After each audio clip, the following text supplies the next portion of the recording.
and he might be joining us a little later, but I wouldn't count on it. He has a prior engagement. Councillor McAlpine, Present. Councillor Ferrier, Present. Councillor Howes, Present. Councillor Bell, Present. Councillor Pierce, Present. Councillor Chambers, Right here. yep, Councillor Miller, Present. Councillor Coleman, Here. and Councillor Gatward. Present. Thank you. Are there any additions to the amended agenda? Anything? No? Seeing I have none?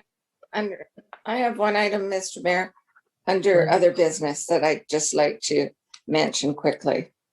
All right, then I think I'm going to put one under new business too then, Councillor Gatward. So we'll surprise each other. Looking for a motion, Councillor Coleman, to receive the agenda as written and addended. Thank you, Mr. Mayor. Moved by myself and seconded by Councillor Miller. Thank you. All those in favor to accept the agenda? That's before you. Thank you. Number 3, declaration of pecuniary interests. I'd ask you to declare them now if you could. Seeing none, we'll move on to delegations, presenters. The first one up is Duncan Ross. Where's Duncan? He's just joining in.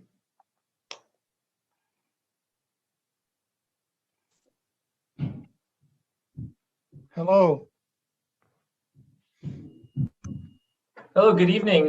Through the chair, everyone, thank you for the opportunity to present this exciting proposal to build and maintain a mountain bike single track trail network in Paris. Welcome. Thank you so much. Just waiting for the, okay, there's the PowerPoint, lovely. So we're thrilled to be here after more than 8 years of fine tuning this plan. We're thrilled to be here sharing it with you. While our time is brief this evening and we can only hit the high points, we have done a significant amount of research and look forward to working further with staff and other stakeholders to create a comprehensive final plan that will protect and repair critical green space and encourage an active lifestyle for generations to come. My name is Duncan Ross, and I am a founding member of the Brant Cycling Club, past president and head coach of our youth mountain bike program. Professionally, I work for the Cowan Insurance Group and specialize in legal liability and risk management. Personally, I'm a big advocate of outdoor recreation and the many positive benefits it offers. I currently live in Brantford, but my partner grew up in the county, and we do aspire to one day purchase this nice old farmhouse near Glen Morris, as depicted by the talented artist Ralph Heather. Mike? Hello, my name is Mike Grubstra. I live in the south end of Paris on Lacoste Street near Bean Park with my wife and 2 young daughters. I'm an osteopathic manual practitioner, and I run my business here in the county. I'm a BCC board member, as well as trail committee member, and involved in the youth mountain bike program. Jess?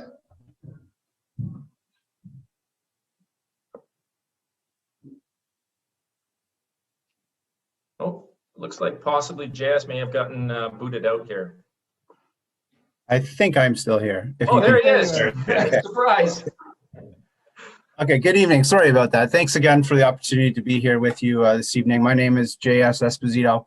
I'm a resident of Paris at 80 Willow Street, Unit 53. I live here with my wife and our 2 children. I'm a teacher in town. I facilitate the STEM program, which is science, technology, engineering, and mathematics. I perform that for students from kindergarten all the way to grade 8 at both Holy Family and Sacred Heart schools. Additionally, I'm a founding member of the Brant Death Racers Running Club, which before COVID for close to a decade now has been holding free weekly meetups for runners on our local trails. I'm also a member of the BCC and involved in their youth mountain bike program. And finally, in the past, I was both the vice chair and then the chair of the multi-use trail bikeway advisory committee for the city of Brantford. If you just want to go ahead to the next slide, please. Okay, so the goal of our presentation tonight is simply to highlight the key takeaways that are explained in greater detail in the report that was submitted to council last week in regards to creating a single track network of trails to the north of the Nith River. We want to unpack who the BCC is for you, mention the partners we've consulted and worked with on this plan, define precisely what it is we're asking for, highlight the area that we have identified as ideal, explain the importance and reasoning behind our request, and finally, we'd like to suggest our belief in the most effective and efficient way to move this forward. And the next slide, please. Thank you. So the BCC was founded as a grassroots, volunteer-led organization that supports cycling in our community in many ways. A key part of our DNA is collaborating with like-minded organizations, and we have been a leader in the community in this area. With respect to this project specifically, we have consulted with a wide array of community members and stakeholders. Some are listed in our full-length report, as well as a few key groups noted here. This is not an exhaustive list, but will hopefully demonstrate the significant outreach we've conducted in the community support for this project. As a quick example, the Brant Waterways Foundation, which I'm sure many of you are familiar with, has provided their endorsement for the project and indicated that they would be interested in making a funding request for this project. Next slide, please. So I just have a few quick and fun pictures for you. Next slide, please. So we host a variety of events throughout the year for our more than 200 members and supporters, including weekly group rides. Next slide, please. In 2017, we successfully completed the $500,000 Rotary Bike Park together with many like-minded organizations and a great deal of community support. Next slide. And finally, my favorite club initiative is our youth mountain bike program, which teaches kids aged 8 to 12 cycling skills, trail etiquette, and the many benefits of an active lifestyle in the great outdoors. Next slide. So what are we proposing? The BCC and its supporting like-minded individuals are respectfully asking and requesting the access to underutilized areas to public lands to build a single track trail network available for public use for mountain biking and other non-motorized user groups as far as runners, hikers, and cross-country skiers alike. What a single track trail network is, a trail network that's roughly the width of a mountain bike with many different features as far as rocks and roots and dirt berms to create a particular user experience. Professionally constructed trails adhere to standards set out by the International Mountain Biking Association, also known as IMBA, to create and assess risk in and sustainability within their trail networks in the forests. What we'd like to do is emulate successful single track networks in the area as far as Waterloo, Dundas, Turkey Point, Woodstock, and we're respectfully asking the county to be able to create and investigate the possibility of creating a stewardship agreement whereby the Brant Cycling Club and its volunteer members would build and maintain these single track networks with oversight by a staff liaison. It's very important to note that we are not asking for funding. We quite simply are asking for access to these public lands to be able to build the single track network that we're hoping for. An integral aspect of our proposal is consulting with county plans and policies and cooperating with other user groups to create this user experience that fits council's mandates. Next slide. Okay, so again, it's important for us to point out that our ideas and arguments supporting the location are laid out in greater detail in our report. But as you can see from the image, the space that we've identified for this project is ideal for a number of reasons. First and foremost, the area currently isn't being utilized by any other sanctioned user group. And as a sensitive ecosystem, the area is actually in need of some attention. Next slide, please. As highlighted by this slide, this is currently public space owned by the county and the GRCA, which significantly will lower the barriers to access the lands. And next slide again, please. And then finally, the topography and physical characteristics of the area greatly lend themselves to outdoor recreation opportunities with forested areas, gently undulating grades, open spaces with views, etc. Further, the area isn't in anyone's backyard, and amazingly, at the same time, it's centrally located in the city with connections to other trail systems. Additionally, we've highlighted the need for parking and identified what we think is an effective location. And we also recognize the need to safely enclose the waste transfer facility from patrons. The report further lays out a sample single track trail network for you. Next slide, please. So why is this important to our community, and how does it fit with the current the council's current mandates? We've looked at and assessed the plans laid out by the county as far as several different planning documentation. Those include the official master plan, transportation master plan, recreation master plan, trails master plan, strategic plans. And with the objectives and policies laid out, I think with the county encouraging the development and enhancement of pedestrian, mountain bike, and other shared non-motorized forms of recreation, with the encouragement of public consultation with these other like-minded user groups, we feel that we conform with the plans adopted and endorsed by the county, the staff, and the community itself. Furthermore, with a growing size and population within the county, and an increased demand for outdoor recreation, which is more than anything highlighted by the current pandemic. The demand for these types of access to recreation, we feel, fits with these policies and plans moving forward. Next slide. Okay, so the trail network is going to create a significant increase in the amount of green space that's available to county residents for a variety of uses, including recreational, which is an overwhelmingly needed in order to keep up with the county's growing population, particularly with regards to the global cycling boom and in the days of COVID when other outdoor opportunities are significantly limited. Our proposal will complement other trail networks by reducing traffic on them, and will reduce the opportunities for unsanctioned and unsafe uses and users of the area, which is a growing concern as highlighted by the pictures that are submitted in the report. Our belief, as complemented by the letter of support attached from the region of Waterloo, is that by increasing desired traffic, we will over time to be able to decrease users of the area that have been identified as undesirable by county constituents and staff. Next slide, please. So there are a few key next steps and timelines that we wanted to share. First off, once again, we just wanted to be very specific in that we are kindly requesting this evening that council support this proposal to build a mountain bike single track trail network by authorizing staff to work with the BCC to finalize operational details and report back to council with a final plan. We absolutely understand and totally appreciate that staff are very busy managing many different needs in the community right now, no question about that. But time is of the essence for us due to a number of factors. One of the key factors being is that there is currently a significant amount of funding available for projects that promote and facilitate outdoor activities and recreation, which unfortunately at this time we're missing out on without having these agreements in place. In particular, the first deadline for the Canada Healthy Communities Initiatives grant has passed, but there is a second round of funding that's due on June 25th that we would like to apply for. And we are confident that we stand a good chance of up to $250,000 in funding towards this project. We also have many other sources of revenue lined up for this project to help fund the project, and that we currently aren't able to move forward with without some agreements in place.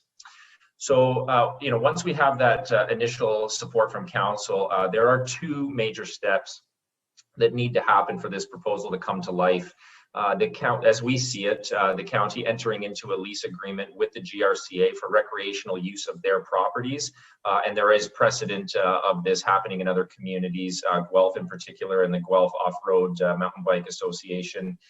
And then secondly, the county entering into a stewardship agreement with the Brant Cycling Club for our volunteers to build and maintain the trail network, of course, in conjunction with other non-motorized user groups and a staff liaison, as reflected in the example that we provided from the region of Waterloo and the Waterloo Cycling Club.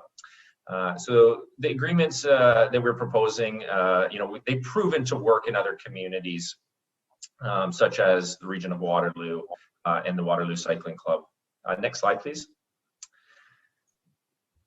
So that is the end of our presentation. We've shared with you the who, what, where, why, when, and how of our proposal to build this mountain bike single track trail network that will protect and enhance green space, engage with a capable volunteer-based organization, and provide much needed outdoor recreation for generations to come. We do want to thank you very much for your time, and I'd also like to thank Kathy Ballantyne and Heather Boyd for all their assistance along the way. It was a pleasure dealing with them, and we would be happy to answer any questions that you may have. Thank you, Duncan. All right, council, Do we have any questions? Counselor, how is your first, please? Thank you, Mr. Mayor. Through you to the delegation. Thank you for the presentation. I like it. I like the idea. I'm very familiar with this land area and live not far from it. And I believe your proposal highlights an opportunity for us to provide some outdoor activity green space for county residents and visitors that's even larger than Barker's Bush. These trails could have high demand levels, much like our river access points, only without the headaches for neighboring residents, because there are no real neighboring residents. Can you please briefly explain a little bit more? I have two questions specific. Within your stewardship agreement scenario, can you tell us a little bit about how county residents specifically would be able to access all of this? Would there be a cost to county residents to use this land, or is it free access? And you were specific in saying it's not just for mountain bikes, it's for hikers and snow shoers and skiers, etc. And my second question is really specific, and that is, given the topography of the land just west of Paris Kitchens, how might you address parking needs for what I think might be 50 or 75 cars on a Saturday? Thank you. Okay. Perfect. Yeah. Thank you, Councillor House, for the question. So the first question with regards to access, like other models in other communities, it is open to the public, of course. One of the key aspects of the mountain bike single track trail network that, we're of course open to sharing it with other user groups that would like to use it. One of the key things being is just that they know that there's bikes there, right? Which allows other trail networks like potentially Barker's Bush to be, non-cycling. So if you're interested in going for a walk and not having cyclists around, that's the area for you. If you are interested in going into this area, no problem. We welcome and encourage folks to do that. But just understanding that it's a shared use type of a model. And I think one of the key terminologies that we utilize is non-motorized user groups versus motorized user groups. And from some of the literature that we've researched and our feelings on this is that, I think that the council has a mandate and an interest in supporting non-motorized recreation. And so that's kind of what we would focus on. To answer your question, yeah, county access for that for sure would be free. Absolutely, no questions about that. With respect to the second question, the topography and the parking situation. So as JS mentioned, the topography in this area, as we researched it, it's absolutely perfect for mountain biking in so many cases. And it's just, there's a lot of environmentally sensitive areas within there and just a perfect area. In the report, we have kind of just quickly identified a couple areas that could be utilized as parking lots. And so it would be just adjacent to Paris Kitchen, and that we would have to talk with staff as far as what are the needs for the Paris waste transfer facility. Certainly there would be some money associated with the construction of that, which, we're happy to look after that, and we feel that we would be able to access grants to help pay for that. Thank you. Thank you. Thank you. Councillor Ferrier and then Councillor Bell, please. Thank you, Mr. Mayor. Through you to JS, howdy neighbor. Nice to see you here. One thing I wanted to ask, and maybe you're the person to ask this, but it could be Duncan as well. Basically, you had mentioned though, JS, something about when county staff and residents talk about sort of undesirable uses that are already occurring in that space. And, I took a walk through recently, and there's a lot of beer cans, and there's a lot of old fires, and there's a lot of things that aren't exactly things we condone, but are things that a lot of people in the community love to do and do illegally. So what happens when there are conflicts, especially as the trail is new and there's mountain bikers? Is it more of a them calling bylaw when they see this sort of stuff? I know there's an active piece about remediation of the land and cleaning of it and picking up of debris. I get the sense, looking at what's happened in places like Ottawa and Kitchener, that people eventually stop using the space for sort of illicit reasons because they see other users using it. But I imagine there may be some conflict early on. Is there a plan for that? Is it simply calling bylaw, or what happens if there is that sort of conflict with people who are using it in a more illicit manner? Thanks for the question, neighbor. I think you're right on a couple of fronts, and it's definitely something that we've talked about as a group. First and foremost, we're certainly looking forward to working with staff and hearing from them their recommendations and ideas about users in the space and how to best deal with any potential problems that would come from conflicting users or users that are less desirable. Like you said, we believe, and we've seen from past experiences, that by having more desirable people using the trail network system, then perhaps the less desirable uses over time do go away. So we're looking forward to working with council through those issues, and we agree with your answer to your question. Thank you. Councillor Bell, you're next, please. Yeah, thank you, Mr. Mayor. Through you to the delegation, I had the opportunity with Steve Howes and John Pierce to walk around this area yesterday, and it was a tremendous insight to me. I didn't realize just how much land we had there. And to me, it represents a huge opportunity for the residents of Paris and the county. It's a massive green space that Paris really lacks at the moment, aside from Barker's Bush. And I would like to see this proposal move forward, but with a sense of really focus on the multi-user aspect of it. It's got to benefit the whole community. It cannot just simply benefit a few hundred bikers, although I hope that they benefit from it as well. So I would like to hear from you how you might see other users, including, for example, dirt bikers. It's a very large area. Can you conceive of a situation where many different uses can be made? Duncan? Yeah, sorry, I'd be happy to answer that one. So it absolutely is a large area, and we would like to utilize other user groups in the planning process, and obviously when we get going with that. I think the one key thing is, if council should decide that providing recreational opportunity for motorized user groups, then that would be a conversation that of course we'd be welcome to have. I think the models that we've researched are typically non-motorized user groups from a municipal standpoint that they support.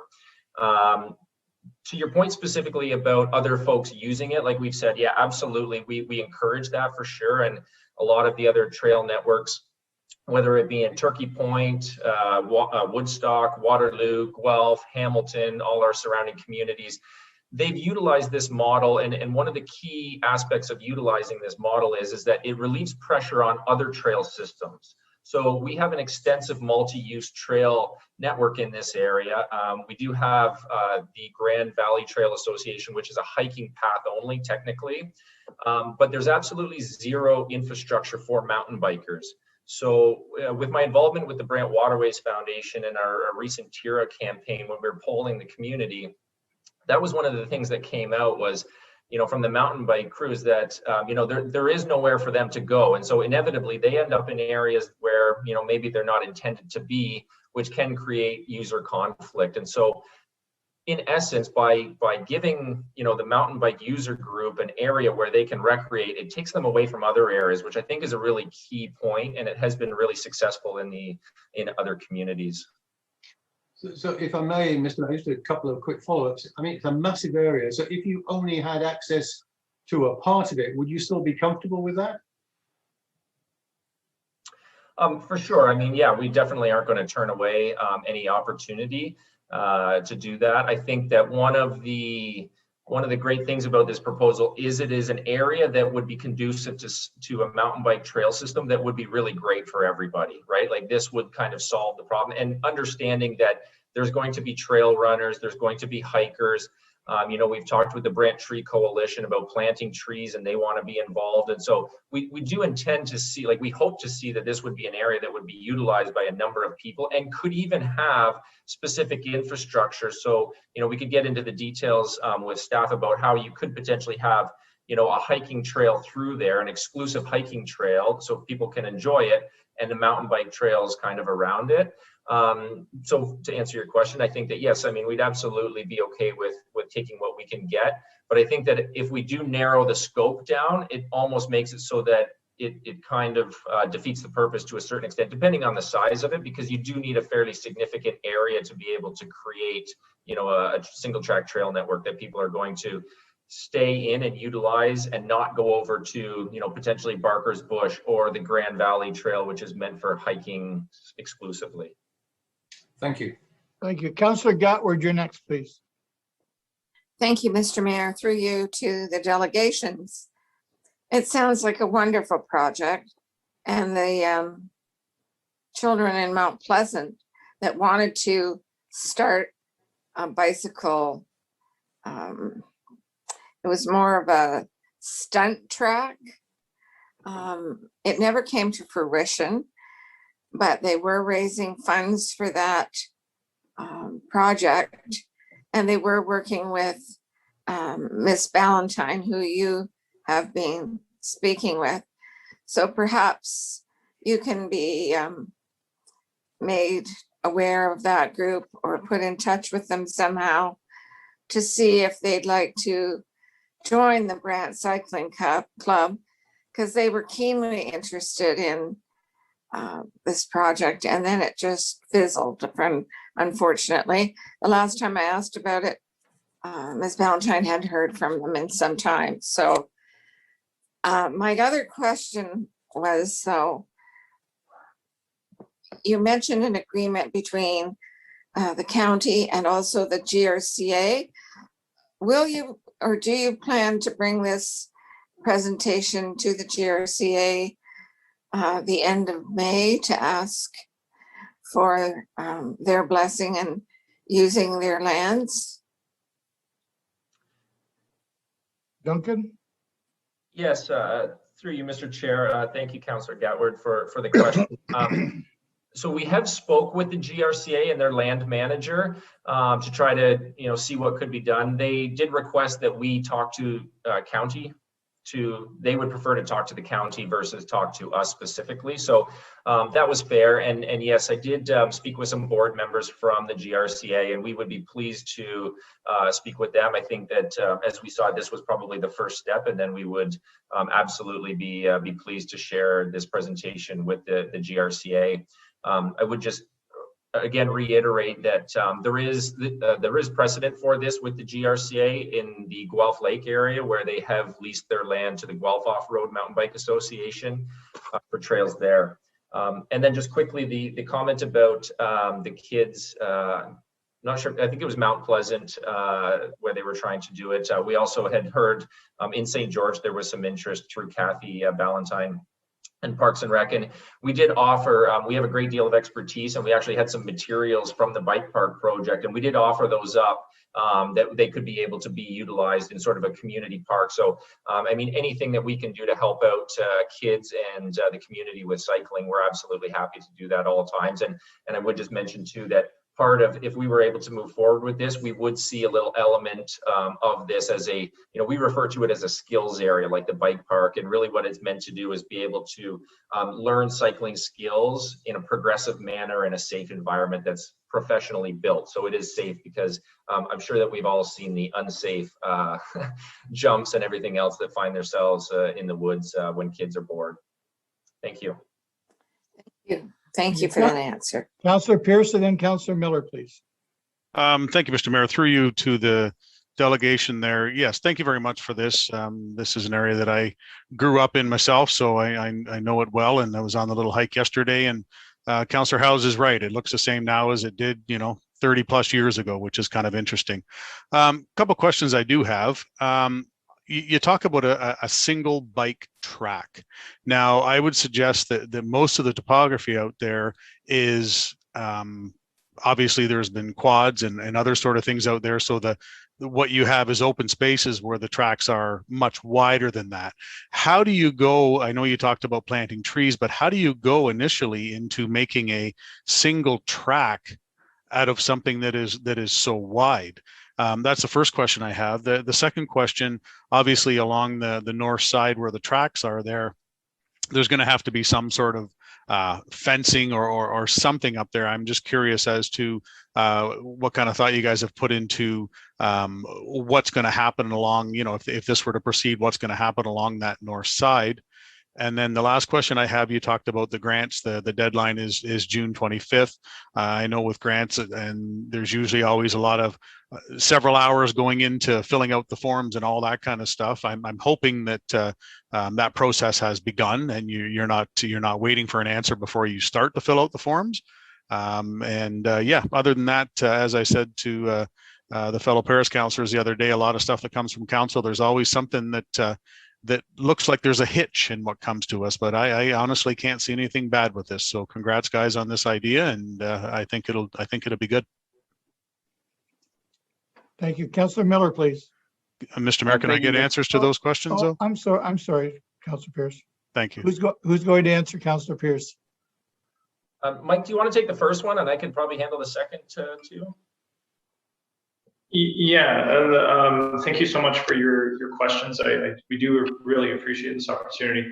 As far as creating a single track trail network, it's not as hard as it would appear. A lot of it can take place in forested areas, and it definitely is a little bit of manpower, but a lot of it involves is just creating kind of more of a bench cutting sort of situation where you're just slightly moving some of the dirt to create a flat structure, an opportunity for these types of single track trail networks to be used. And so in those forested areas, it tends to be a little bit easier because you can define the structure and the paths a little bit easier. Yes, there's a lot of challenges when it comes to more open spaces, but those can be created by boundaries. As we were speaking to the different tree coalitions, you can create different areas given those potentials, the utilization of different types of vegetation. But it's probably a lot easier of a process than one would think. You can use your standard hand tools, shovels, tools called McLeods, and then there's the obvious opportunities to use different type of equipment. I think Duncan, maybe you want to speak to the fencing opportunities. Certainly. Thank you, sir. Through you, Mr. Chair. Thank you, Councillor Pierce, for that question. Just a quick comment with Mike. We have engaged with a professional trail builder just to give us some advice with this, and potentially, depending on the funding, we could engage a contractor if we were successful. But a lot of this, we'd be looking at volunteers. So our folks, we have a lot of people who love to bike and are happy to actually do the work to do that. I did learn through the bike park that it's a lot easier to do with equipment, with mechanized equipment, than by hand. So that would be wonderful if possible. With respect to the north side and the tracks, yes, definitely. There's that's one of the items, fencing off the waste transfer facility as well as making sure that the tracks are safe and that there's no trails that lead over into that area. So that all comes down to a proactive design piece. And again, we would engage with professionals for that piece of it, but we do risk management is built into this every step of the way to make sure that there's proper signage, there's difficulty ratings, just like at a ski hill where you have black diamond trails, et cetera, et cetera. And then finally, the funding. Definitely, the cycling club, we've been very successful in the past through the Ontario Trillium Foundation and partnerships with the Rotary and a number of other funding organizations, the Brant Waterways as well. So yeah, we do have a lot of experience on that, and I have started working on those grant proposals. It's just a matter of, in order to do that, they really look for some type of an agreement or even an absolutely, that things are moving forward. And so that was where our first step was. So yes, we are. Thank you for your question. Thanks for those answers, and I look forward to what you're going to do with parking as well. Thanks. Thank you, Councillor Miller. Now it's your turn. Thank you, Mr. Mayor. To the group, the presenters, I tip my hat off to the amount of work you guys put into this. I thought you did an excellent job tonight, and I know you did a lot of work to get here. So, couple questions, 2 questions. First one is any negatives. I know you touched on a bit of the environment, but are there any negatives to the environment overall from this, or to the wildlife? And kind of a follow-up question: was there did you guys do an environmental impact study on this area? That's my first question. Through you, Mr. Chair, thank you, Councillor Miller. I'll hop on that one. As far as the negatives go, I mean, there's a fair number of studies that are done, scientific studies that would state that mountain biking really has no more impact on nature than horseback riding or hiking, for that matter. So there's not. As an example, in Turkey Point, it's a very environmentally sensitive area of conservation authorities and whatnot that are managing a lot of that area, as in, across Canada and North America, where there are mountain bike trails. Parks Canada has improved that. So as far as environmental damage goes, no, in most cases, mountain bikers really do care about the environment and want to see that. And that's a big aspect of our proposal as well. With respect to the environmental study, we haven't done it at this point in time. However, when I mentioned the Brant waterways, when we presented this in theory to them, they were supportive, and they said that they would be interested in receiving a grant application to provide an environmental study of the area. So we do kind of have that lined up and ready to go. We would love to be able to execute on that, because that would be a first key step. For sure, if there's an environmentally sensitive area there, we want to know about it and, not build a trail in that area, which can absolutely be done with proper planning. All right, I appreciate the answer, Duncan. Second question, through you, Mr. Mayor. I look at this proposal on your guys' part almost like a planning application where somebody comes forward and they want to build a project. And to that end, we try and involve the public as much as we can, the neighbors. So I think it was you guys involved with the bike park in Brantford a few years back. And I know some of the neighbors, and you can correct me on this if I'm wrong, but I thought some of the neighbors were upset. So I guess my question to you guys is, have you reached out to any residential neighbors or neighbors in the area and spoken with them and tried to engage them at all? Duncan? Through you, Mr. Chair, we haven't gone door to door. We have spoke with some key individuals in the area. And that's actually where, when we started this, we were really excited about Barker's Bush, actually. And then we talked to a couple key community members who really provided really good feedback and said, hey, you know what, people have been walking there for a long time. You should find somewhere where it's not being as utilized, right? So find greener pastures, if you will, where folks aren't utilizing that, which was a great suggestion. And that's what we tried to incorporate into our plan. So of the list there, we have reached out to the Brant Peddlers and Paddlers, the Brant Tree Coalition, running clubs, like all those groups, to try to, it's a little bit difficult from a time perspective to go door to door. The bike park, absolutely. There was some concern from residents there, although we did go through a very wholesome study with the city as far as narrowing down, looking at the different options. So we were kind of working with the city at that point in time. Some residents that were close to the area decided that, yeah, they didn't really necessarily want that in the area. However, I will say that I've seen some feedback, and a number of people that were against the bike park originally have now openly said that it's actually been an amazing thing for the community, and now they see it. They were worried about, some undesirable, kids being down there late at night causing trouble. And really, this is what we're trying to do, is a family-oriented thing. And if you go down to the bike park, you'll see, little boys, little girls, mom and dad riding. It's absolutely positive and fantastic to see. So we're more than happy to work with everybody. We haven't got to that extent yet. Okay, thank you very much. Thank you. Are there any other questions to the delegation? Seeing none, Duncan, I'd like to thank you for bringing this forward. This is one of those times where your reputation precedes you. I've worked with you with Rotary. I've seen what you give back to the county with the waterways. You do exactly what you say you're going to do. And I don't know the other two gentlemen, but I'm sure that if you guys are the Three Musketeers, you've got some sort of a working relationship. So thank you for bringing it forward. I'm excited for you. I hope it's easy to police. I hope you don't have things. I hope we're not always fighting with people to keep your trails the way you want them. But I think it's a wonderful thing you've brought forward. What do you want to do with this, Councilor McAlpine? Yeah, I have a motion here, but I'm going to need a seconder for it. But it's moved by myself and seconded by Councillor Steve Howes, that the proposal submitted from the Brant Cycling Club for the north of the Nith River single track and trail network be received as information, and that council support proposal in principle and authorize staff to work with the cycling club to research next steps, including finalizing a location and reviewing the lease and stewardship agreements. Thank you, Councillor McAlpine. Are there any other questions or concerns? Seeing none, I'm going to call the vote. All those in favor? Mr. Mayor, I got a concern. You have a concern. Councillor Miller has a concern. I have a concern. Yes, I appreciate that we're asking staff to work with the cycling club. Obviously, we need staff on board to help us. I am concerned. There's a bit of a rush on, I guess, to get it submitted or done so that they can apply for grants.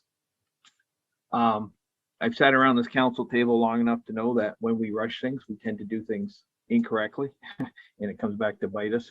But I'd like staff to also engage the public as much as possible during this COVID time. And I'm just wondering how we can get the public engaged. Like I say, to me, it's almost akin to a planning application where, you know, you post notice and they've got, you know, you let the public come and you talk to it. So what I'm asking is how could staff engage the public as much as possible? Because what I don't want is a bike trailer or bike park or anything bike related. And then we have a bunch of angry people sending us nasty emails. So how can we go about engaging the public on this? Is there staff here that wants to speak to that about the process moving forward? Is Kathy here?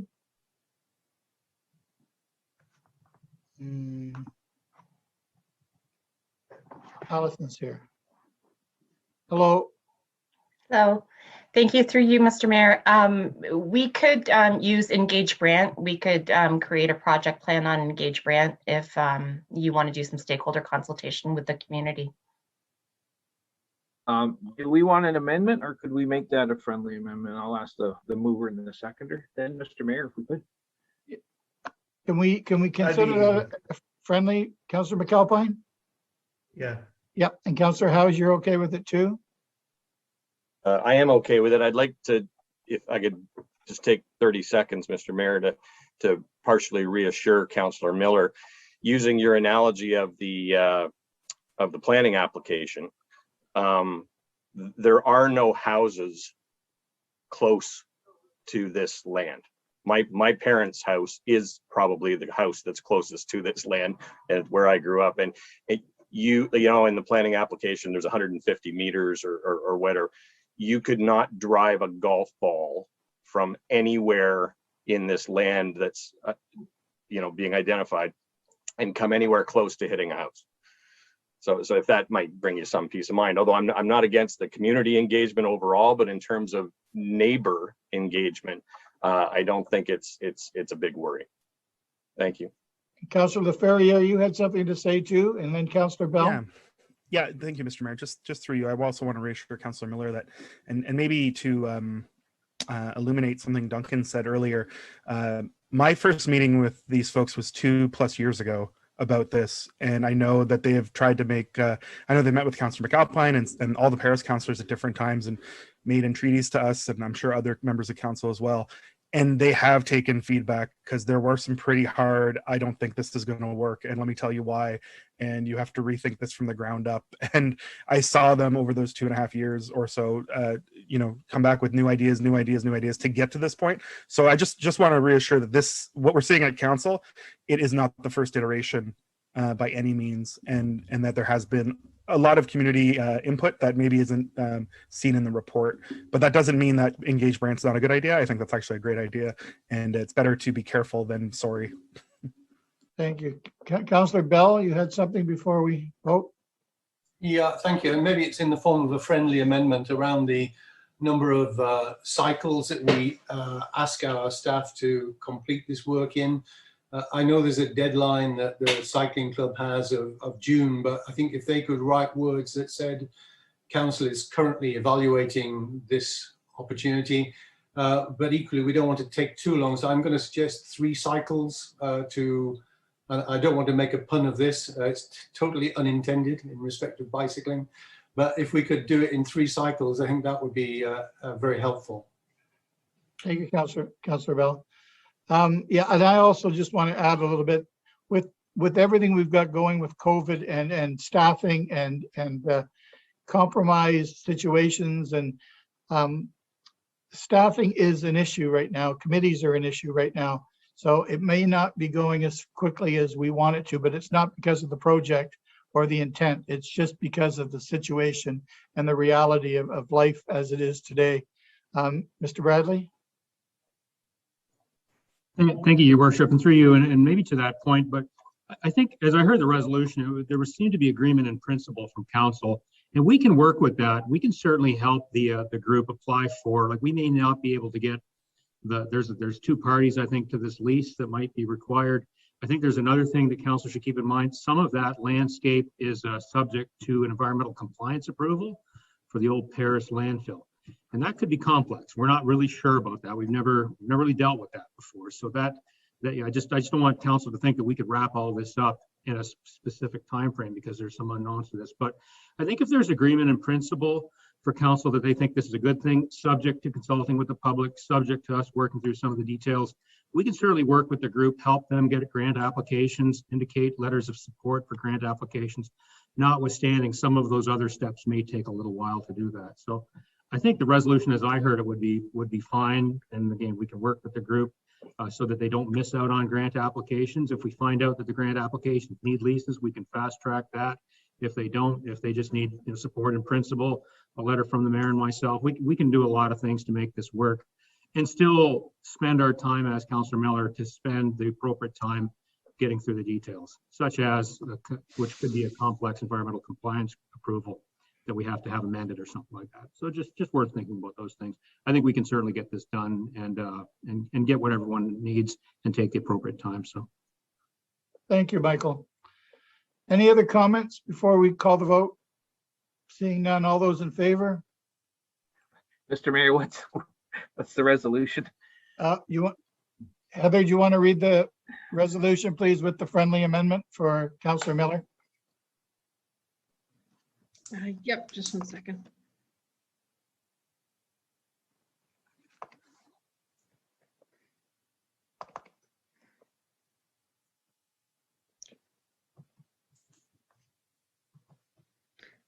So the resolution is that the proposal submitted from the Brant Cycling Club for north of the Nith River single track trail network be received as information, that council supports the proposal in principle and authorizes staff to work with the cycling club to research next steps, including finalizing the location and reviewing the lease and stewardship agreements, and that staff undertake a community consultation process, including the use of engaged Brant.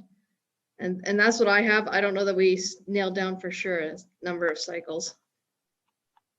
Well, I think it was 3 cycles, but if we could do it in 2, that'd be great. But 3 is what was talked about. Let's say 3. I think we were leaving it open-ended. Yeah. Is everyone good with that? All right.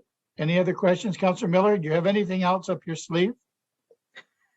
No, I don't. I just want to say Heather did a great job of capturing all that. So she should get a job as a clerk. Perfect, perfect. Although, let's call the vote. All those in favor? Is there anyone opposed? Thank you. It's carried. Thank you, Duncan, and your friends, Mark and Mr. Esposito, for coming out tonight. I'm sure it's going to be great. Thanks so much for your time. Take care. Thank you. Thank you. 4.3, David Johnson.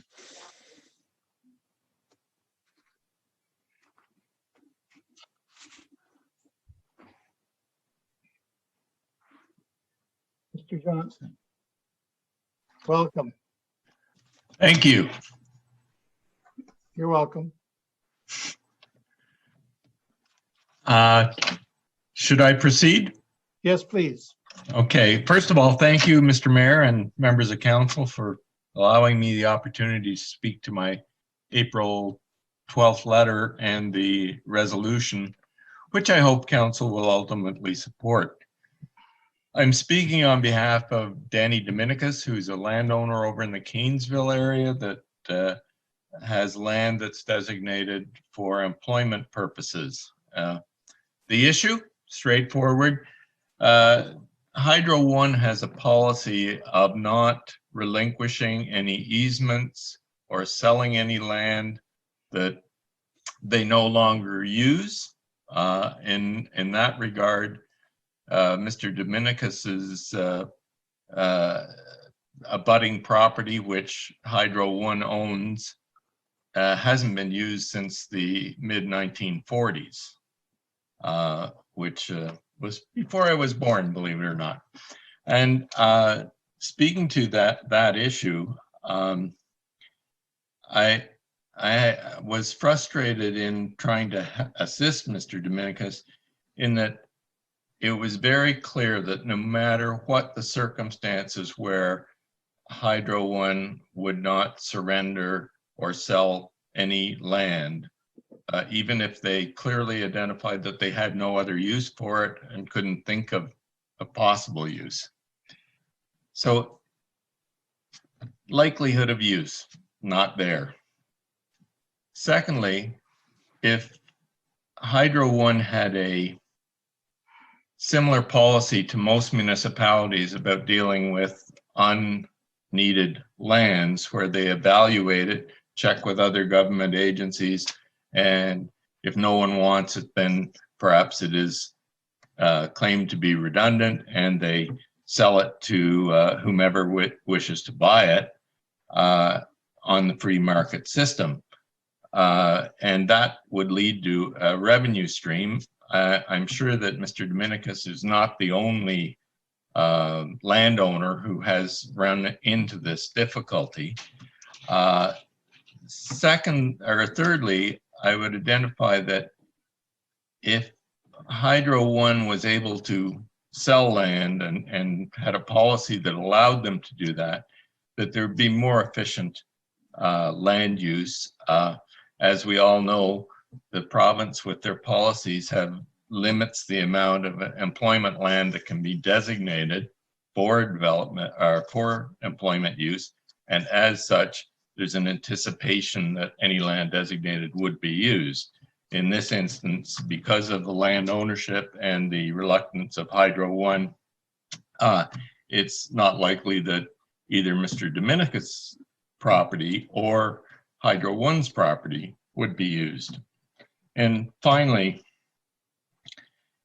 not particularly of interest to us, but I think a benefit to society is that it reduces Hydro One's liability for properties that are no longer in use. By maintaining them, there's been a couple of court cases that where delinquent or land that was no longer used proved to be a very costly venture for the municipality or for the agency to maintain. So what we're seeking is council support for a resolution which would call upon the province to have Hydro One review the policy and to perhaps have a policy more in line with what municipalities have, and open the door for at least some sales of land that is clearly not of any use to Hydro One. And with that, I thank you very much for your time. And if anyone has a question on yourself or members of council, be glad to try and answer it. Councillor Pierce, you're first, then Councillor Gatward. Thank you, Mr. Mayor, through you, first of all. Good to see you, Mr. Johnson. Looking well. Good to see you. My question is, as you're stating here that we would suggest to the province that they review the if you want to call it the inner workings of Hydro One as to how they dispose of their land or not dispose of their land. I would say I would agree with you in the sense that I don't think we're the only area that's having or that is in this situation with this type of land. Do you think that we would be the first ones to ever approach the province with such a request for them to review this on behalf of Hydro One? I'm just curious If we are, then, you know, good on us. But I'm thinking that this isn't the first time that this type of situation has come up, and I'm wondering, are you aware? Has the province already been approached on this? Are we, you know, fighting a battle that's already been lost? I'm just interested in your thoughts on that. Okay. From our conversations with Hydro One officials, they were going back as far as the 1950s to say that since that date, they haven't sold any land that they've abandoned or whatnot. I'm unaware of any efforts by other municipalities or perhaps any other agency who wanted some land from Hydro One that was surplus to their needs. But during our discussions with them, they never mentioned another municipality or another agency asking for that kind of approach. But I would anticipate, as you have, that there may well have been such a request earlier. But I'm thinking with the revised provincial policies in terms of land use, that when something gets designated for employment or for residential use, the anticipation is that it will be used for that purpose. And quite frankly, if it's not, it creates a shortage in the supposed supply. And I think that would be something of concern to any municipality. I suspect that if it goes forward, the resolution, that you will get a fair bit of interest and support from the Association of Municipalities of Ontario. I really do. Okay. Thank you. Councillor Gatward, you were next. Thank you, Mr. Mayor. Well, hello, David, and I hope you're enjoying your post-retirement activities. And it's nice to see you again. I note the date of the 40s and that these poles, I'm amazed they're still standing. The ones in the pictures that you've supplied. Yes. Has anyone checked those poles to see if in fact they're not ready to fall over and are truly a liability? Does Hydro do that? Or, I mean, I noticed there's a lot of weeds along the pole line as well. So it's kind of an eyesore. Do you know the answer to that? Because I'm concerned about it. No, but I can tell you that when I saw the poles and took the picture of the poles, that was on my mind, that you know, somebody could be walking by using the railway spur, and a pole could fall over, and under unpleasant circumstances, perhaps an injury. And that's what brought me to, hey, there's a liability thing here. But I really don't know if they check their poles at any point. But it is, if you will, an accident waiting to happen. Yeah, and that concerns me because, as mentioned, the municipality could get dragged into this court case, because you know, we have the deepest pockets. I'm sure Hydro Ones are deeper than ours, but it does happen. And yes. So I think this is a good idea. And whether there was a next door neighbor or not that wanted to buy the land, I still think it's a good idea because of the condition of the property. Otherwise, maybe our property standards should have Hydro One clean this corridor or this spur up to make it safe. Thank you. Thank you, Councillor Gatward. Are there any other questions for Mr. Johnson? If not, how does council want to deal with this? Does anyone want to make a recommendation or just receive it as Councillor Miller? I'll move to receive, Mr. Mayor, in that we do support Mr. Johnson's letter and recommendation. And if we get a seconder, I'll speak to it. Thank you. Councillor Pierce is your seconder, and you can now speak to it. No, I thought the recommendation by Mr. Johnson was well written. I was surprised, I think like anybody else, that the Hydro refuses to give up any of their lands or easements even after 70 years. So I don't think that's a good business model. And now that they're partly privatized, maybe it's something they should think about maybe a little bit more. So I'll support. Anyways, I'm in support of it. Thank you. Okay, Councillor Gatward and then Councillor Chambers, please. Thank you. So does that mean through you, Mr. Mayor, to Councillor Miller, that you are moving the proposed resolution on the back page? The three, Mr. Mayor, yes, that's what my motion is. If that's the case, then I would be happy to second that motion. We have a seconder in Councillor Pierce, Councillor Gatward. Okay. I thought it was just Councillor Miller said to receive and support the request, and I wasn't sure if he meant That is the request. yeah, that's fine. Thank you. Thank you. Councillor Chambers, please.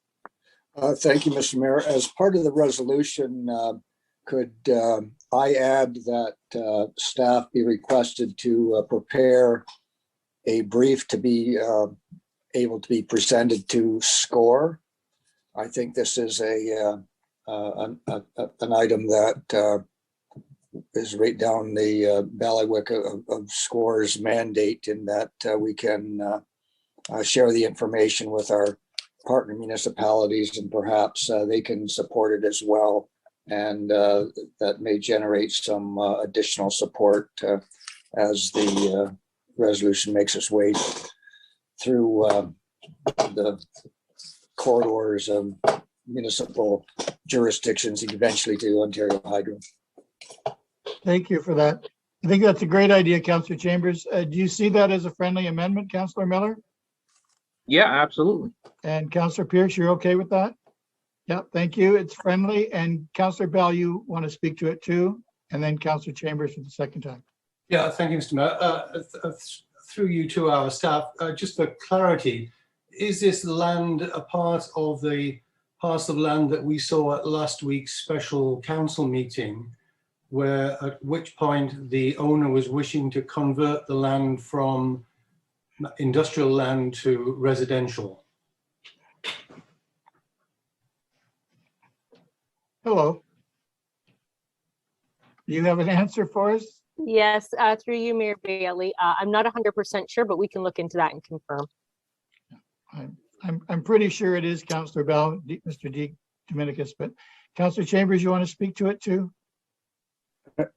Just to say that the point of the presentation, I believe, is the encumbrance that Ontario Hydro places on certain developments as a result of their unwillingness to divest themselves of what we would normally assume to be surplus, non-usable land on their part. And I think that's the thrust that we should take, because that's the provincial interest, and that's the municipally wide interest. Ontario Hydro should be encouraging development, not discouraging development by being a dog in the manger, so to speak, with land that may indeed be surplus to their needs. Thank you, Councillor Chambers. Is there anyone else that wants to speak to this? We'll call the vote. All those in favor? And anyone opposed? So, Mr. Johnson, what we'll do is when we get our letter done, we'll keep you in the loop, and when we get our response, which I'm sure will be within hours, we'll make sure you get a copy of that too, sir. Thank you. Well, thank you, and thank you, members of council. Thank you very much. Bye now. Bye-bye. 4.4, please. Nathan, regarding 12 Broadway. Where's Nathan? There he is. Oh, there he goes. There he is. Hello. Hello, Nathan. I'll just wait for Heather to bring up my presentation. Thank you. Are you staying well, Nathan? Trying to. Good boy. Here we go. All right. So I'm here to speak tonight about this proposed demolition to 12 Broadway Street. I noted the letter that was received today by the property owner who said that he couldn't find historic images of this building. The one on the left is actually publicly available on the county's county library website. And the one in the middle is one that I took this weekend when I was there. Next slide. So this structure is one of the oldest structures in downtown Paris. It predates the incorporation of the town in 1950. It's a commercial use currently. However, it was originally an industrial building, and we don't have many industrial buildings left in the downtown, particularly a wood frame industrial building. I also want to point out that this is a flood resilient structure. So this downtown used to flood every year. Really early on in the 1880s, there was a massive flood and everything south of William Street was underwater, and this building survived all of those floods. So it should stay. I also want to talk to you quickly about heritage structures as green structures. In my museum studies, we talked about modern buildings. Modern buildings are only designed to last for 50 years. And it takes 50 years to pay off the carbon footprint of a new structure. So this building has paid its carbon footprint off 3.5 times. So it is an environmentally sound structure. Next slide. So when you hear something like this, you kind of go through the motions, and it's, I want to acknowledge that because it kind of helps you kind of get through things and then get towards some solutions on some challenges. So when I heard about this, I thought it was a very, a not good proposal and not in line with community values. And I'm in agreement with the majority of the responses from the Heritage Committee, and the community does not deserve to lose this structure. So we can look at our heritage toolbox for what tools we could perhaps appropriately use. Next slide. So the province has 3 main tools that we can use: a heritage register, a heritage designation, and heritage conservation districts. The County of Brant currently only has heritage designation. Next slide. So the benefits of a heritage register project is that it provides interim protection from demolition. So the county started this project before I was even involved in the heritage sector. And I met with Ruth Leffler, and she talked about how the county was pursuing this idea. And when I saw the issues with development in downtown Brantford, I advocated for the creation of this. And while the province changed the rules in the middle of the game, we were able to set up a partial heritage register. I also want to point out that I consulted with staff in December of 2019 about this project. I was willing and helpful to support it. Everything looked very, very good to me. They mentioned about public consultations. I was willing to show up to these to help and assist in any way possible. We also discussed this at the OP recently, and it was suggested that the Heritage Register may not be the best tool. However, in this situation, it appears that it would have been a pretty useful tool to have, and perhaps the most apt tool. Next slide.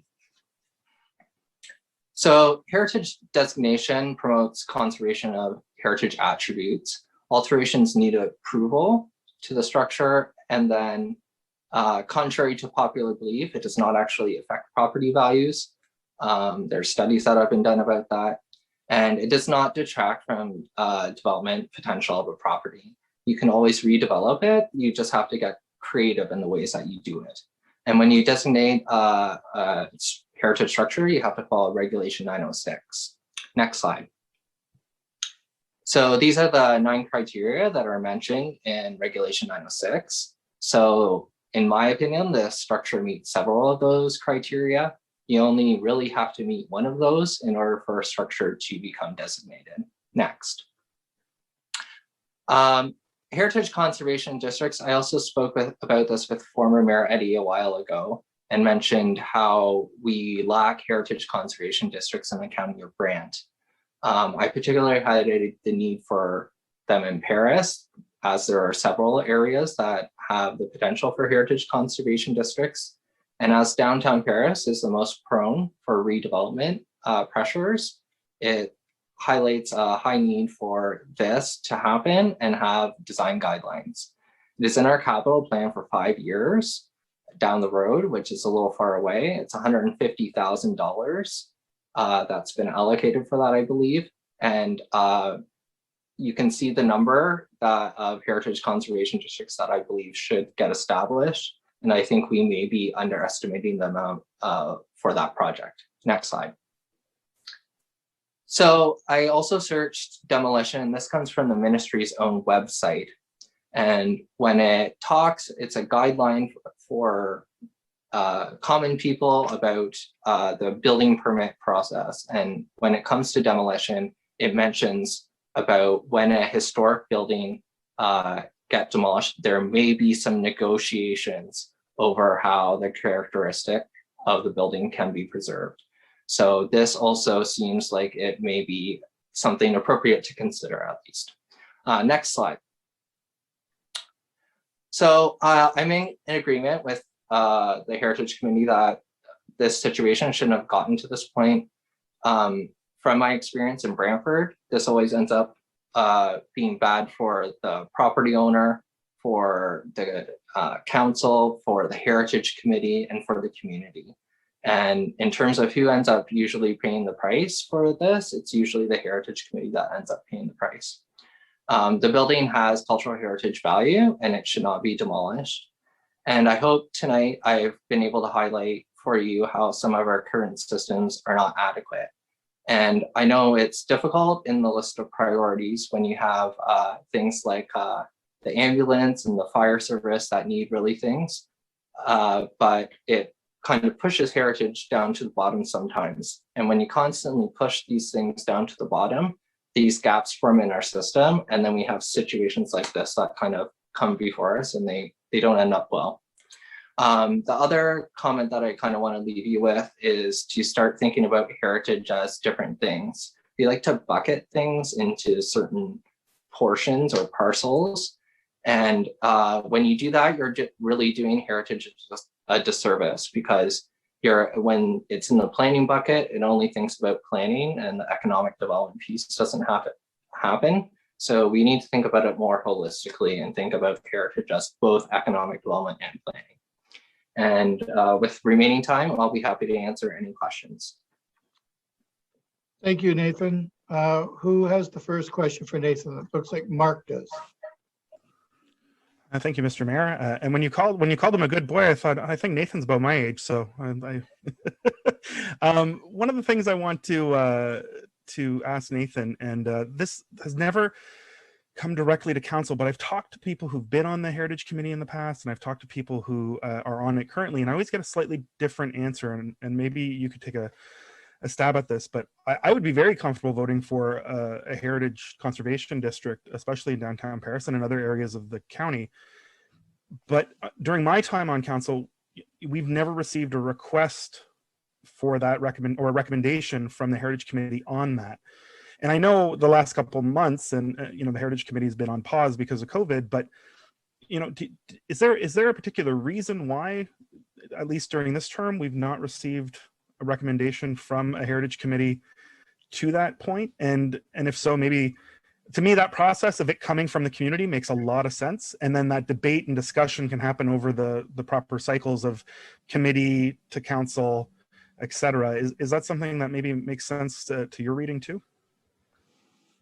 Yeah, it's often difficult to bring these things forward. These are rather large projects. There's a lot of historical research that needs to be done on each individual property. So there's a lot of groundwork that needs to kind of go into these studies.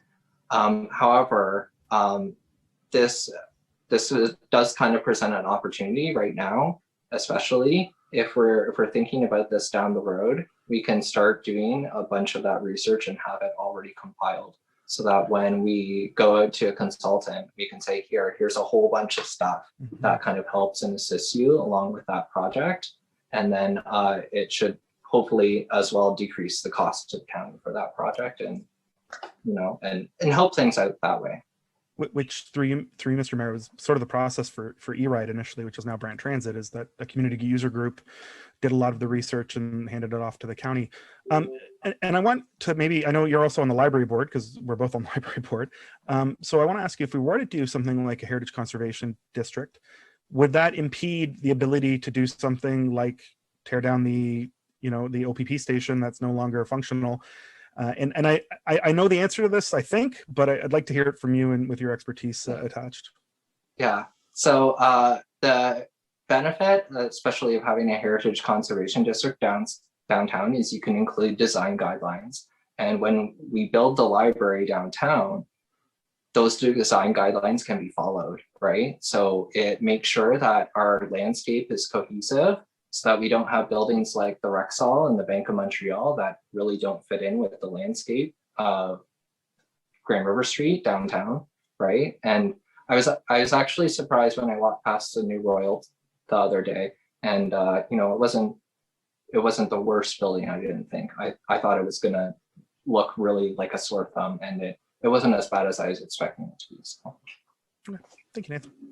Councillor Gatwood, you're next, please, and then Councillor McAlpine. Thank you, Mr. Mayor. Through you to the delegation. The architectural features on this building, could you point out what they are to us? Because I believe the owner of the building has said that he would be happy to incorporate those in any new project that he wishes to move forward with, and he is definitely interested in heritage because he redid the Wincy Mills. So could you give us a list of the architectural features? Nathan? So yeah, it's somewhat hard to also talk about that because with this, I don't have access to all my normal historical research resources, like the great stuff that they have at the Paris Museum about this building.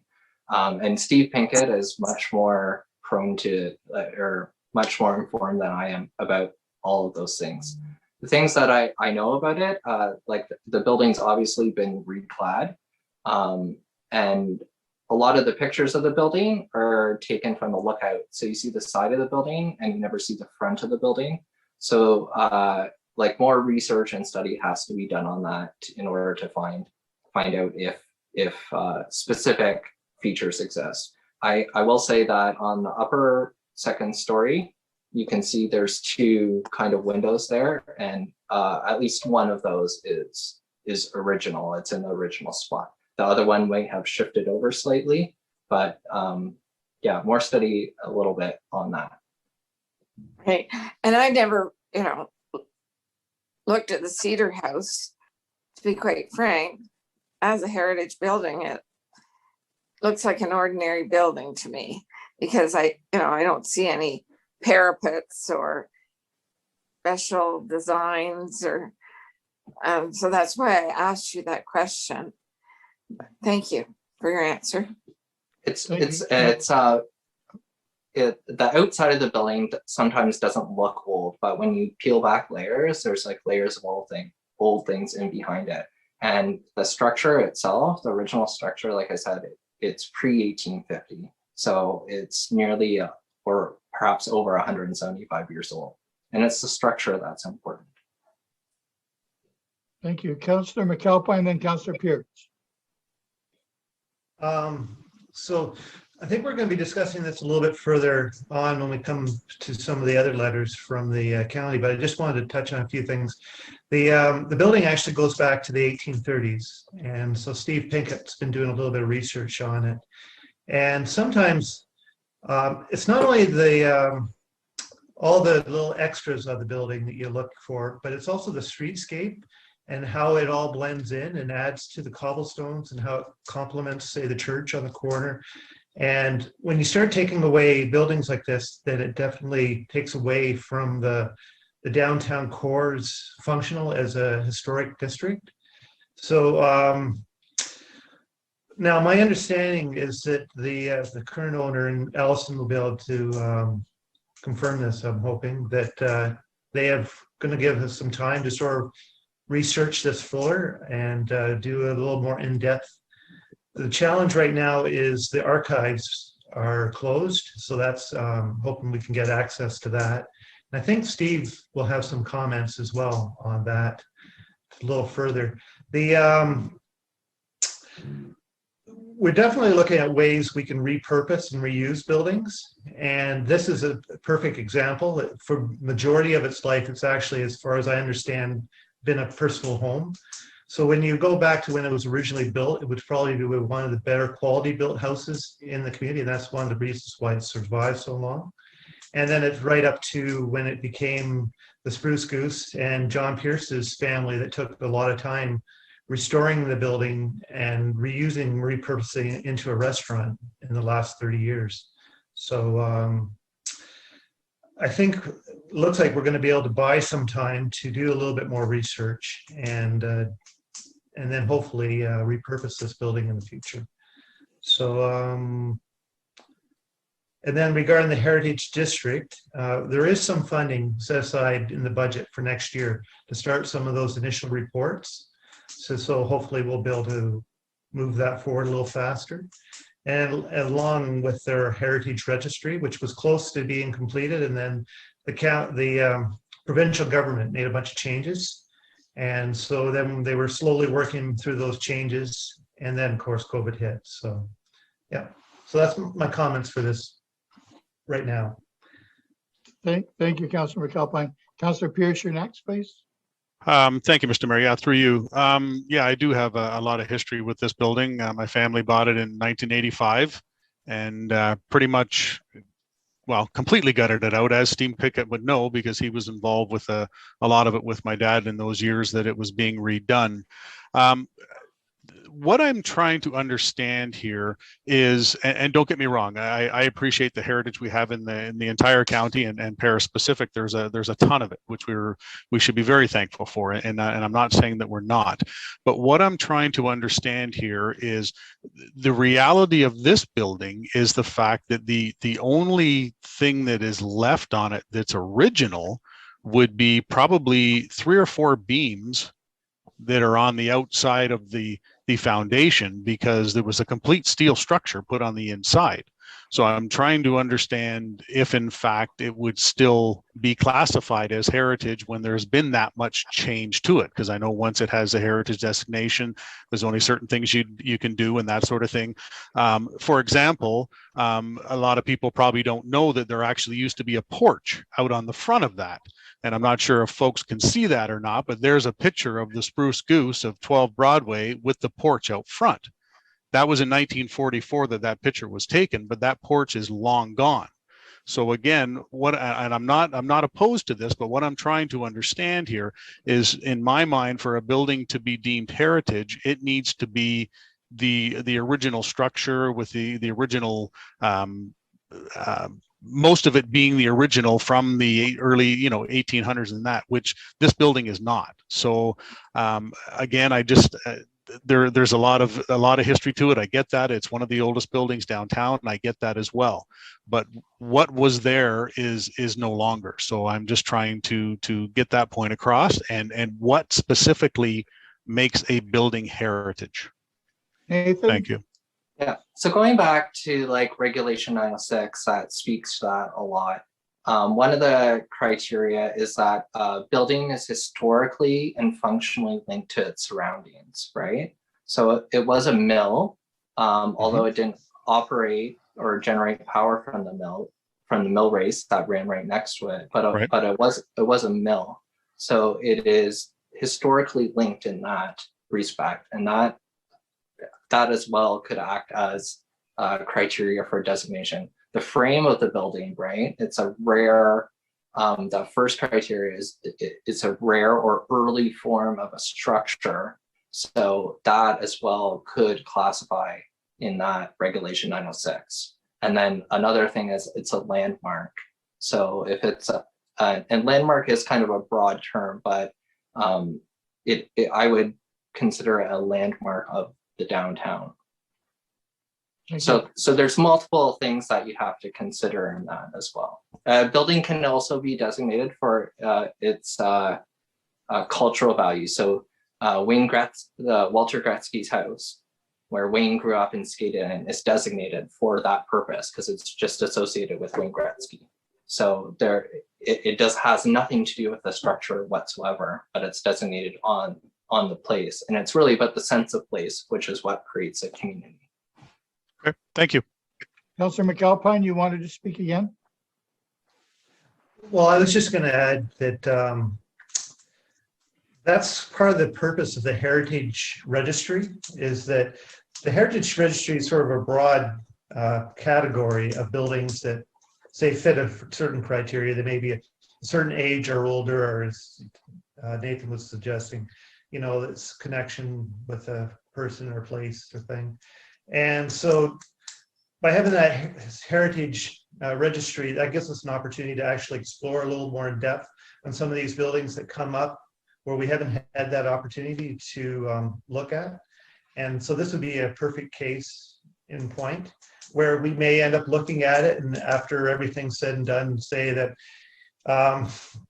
it's a point list and we go through the points for every section, and they don't add up to, say, the 80% that we require for it to be a registered building. And we always prefer to work with the current owners. So that's just, again, a little bit more background with that. Thank you, Councillor. Councillor Chambers, please. Thank you, Billy.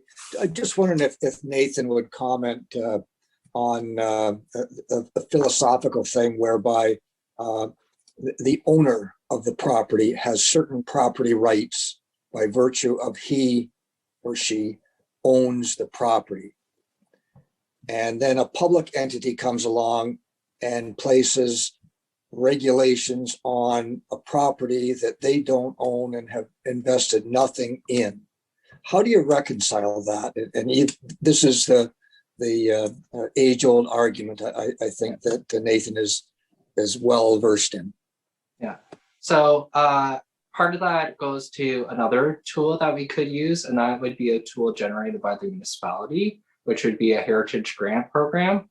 So by allocating money to kind of help maintain these structures, you ensure that they kind of stay within that form. And at the same time, when people are able to fix it up and get some of the money subsidized, it's generally more expensive. So it kind of subsidizes and eases some of that burden. The other thing I will say about that is municipalities do regularly interfere with property owners' rights, right? They expropriate land for road widening. This was something that was brought up in Brantford as well at one time. And that also does leave, that can leave a bad taste in some people's mouth, right? So, and that's the problem that council, I guess, has to deal with, right? Is we're trying to find a balance between these things. And when situations like this happen, it seems like it's very lopsided, one side or the other. And it really shouldn't be that way. And if we had a full toolkit with our heritage register, conservation districts, and designation, then we would have a full toolbox to actually incorporate and prevent these issues from happening. Hope that answers your question. Councillor Miller, you're next, please. Thank you, Mr. Mayor. Through to Nathan. Nathan, are you here tonight? Are you presenting as an individual of the Heritage Committee, or are you presenting on behalf of the Heritage Committee? I missed that. No, I'm just presenting as an individual, just as myself, a normal resident tonight. Okay, but you are on the Heritage Committee, correct? No, I'm not. I'm not on the Heritage Committee in the County of Brant. I am on the Heritage Committee in the City of Brantford.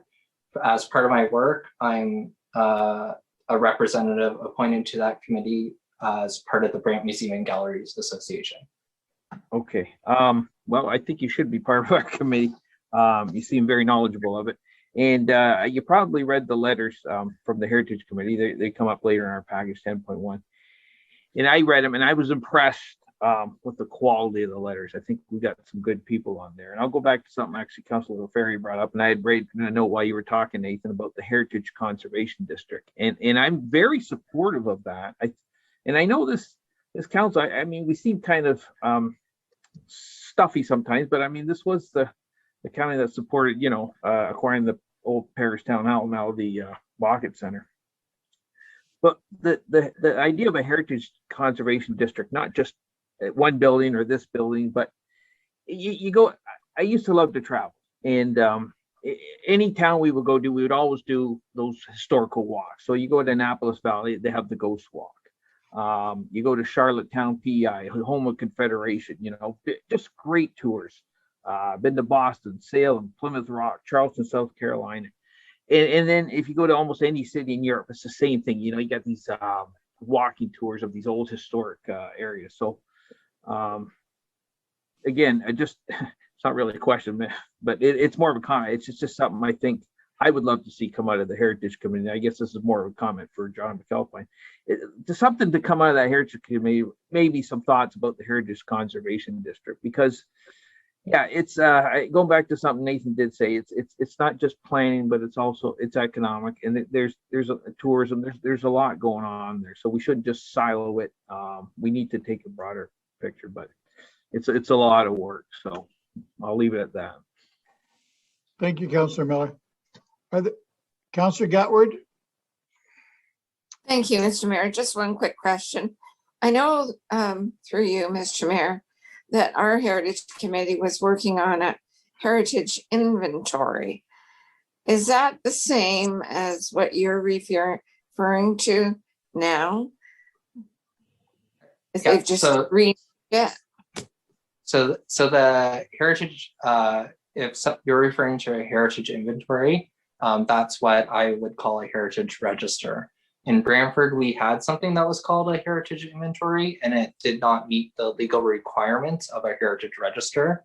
And so that's why that inventory had to go, because it didn't meet those requirements. And so the county staff have done, I think, a great job at working at this project over a number of years and kind of going through and assessing those properties and building them together. So, and I believe that this building, had the heritage register passed, would have been on the heritage register. So it would have prevented the demolition to begin with. We wouldn't even be here having this conversation. But it wasn't on our heritage inventory. No, not that I'm aware of. Thank you. Are there any other questions? Seeing none, what do we want to do with this, Councillor Howes? Thank you, Mr. Mayor, through you, and with the hope that, well, first with thanks to Nathan for educating us all, and with the hopes that we're going to have a further conversation about this later this afternoon. And just to clarify for Councillor Gatward's benefit, her last question, the property is on our heritage registry or inventory. However, that document is not complete. It's not finalized. It doesn't exist, basically, because it never got finished, because it got put on pause because of COVID. So that's just a little background.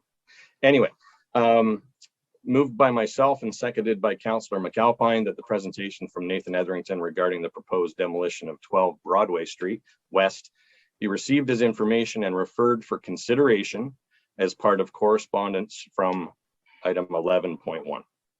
Thank you. Everyone's clear on what they're voting on? All those in favor to receive?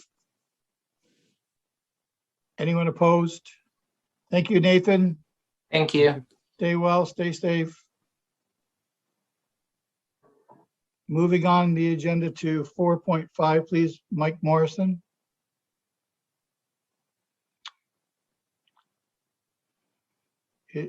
Yep, I see his name. He's connecting.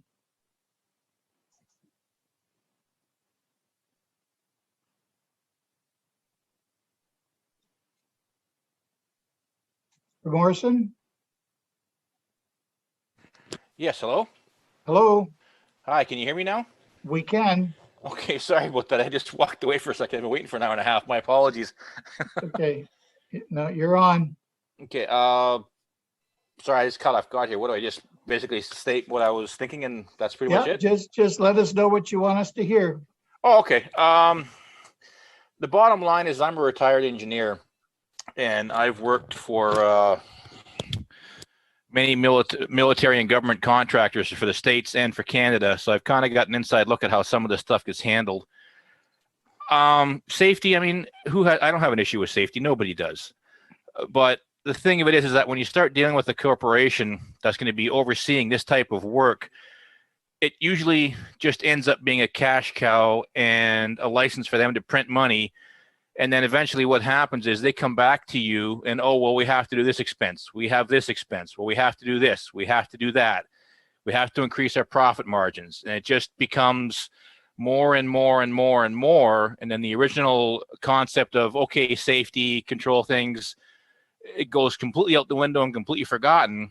And it just ends up being a huge cash drain.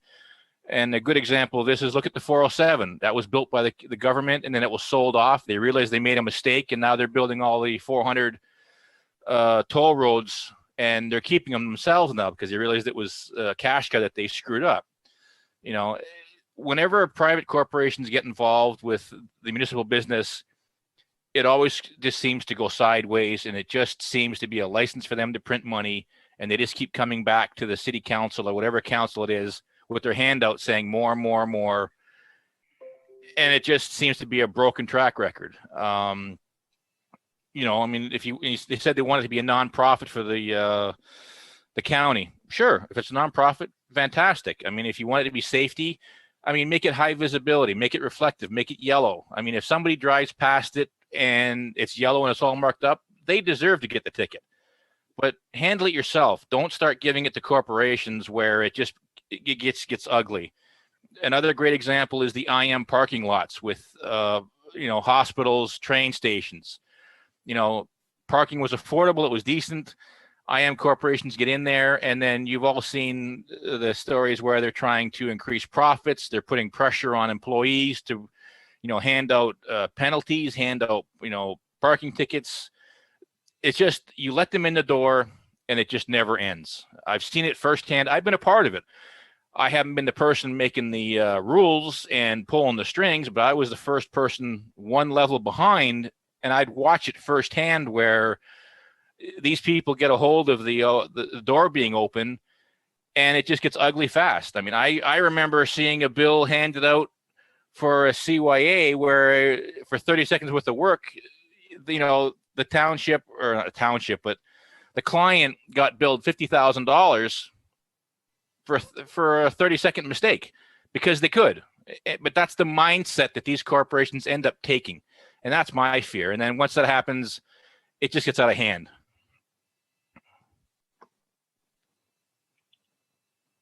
Are you finished, Mr. Morrison? Sorry, yeah, that's my little rant. So thank you, sir. Okay, well, thank you for your rant. It was very passionate.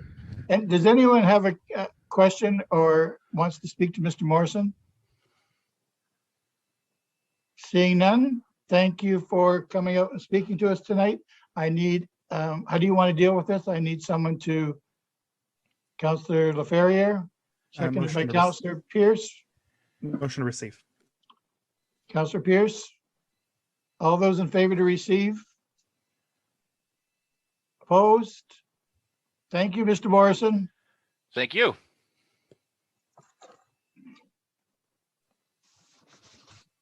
Moving on to 4.1, it has been deferred to the next council meeting. We won't be hearing from Mark tonight. That moves us on to number 5 on the agenda. Adoption of the minutes from the previous meeting, please. Councilman Chambers.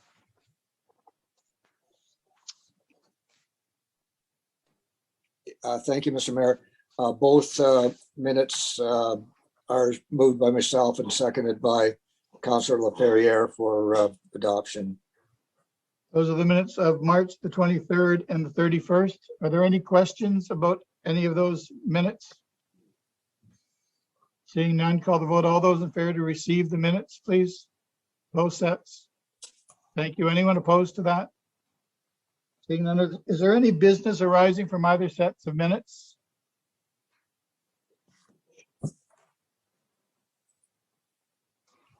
Thank you. Moving on, consent items, 7.1.1, Councillor Gatward.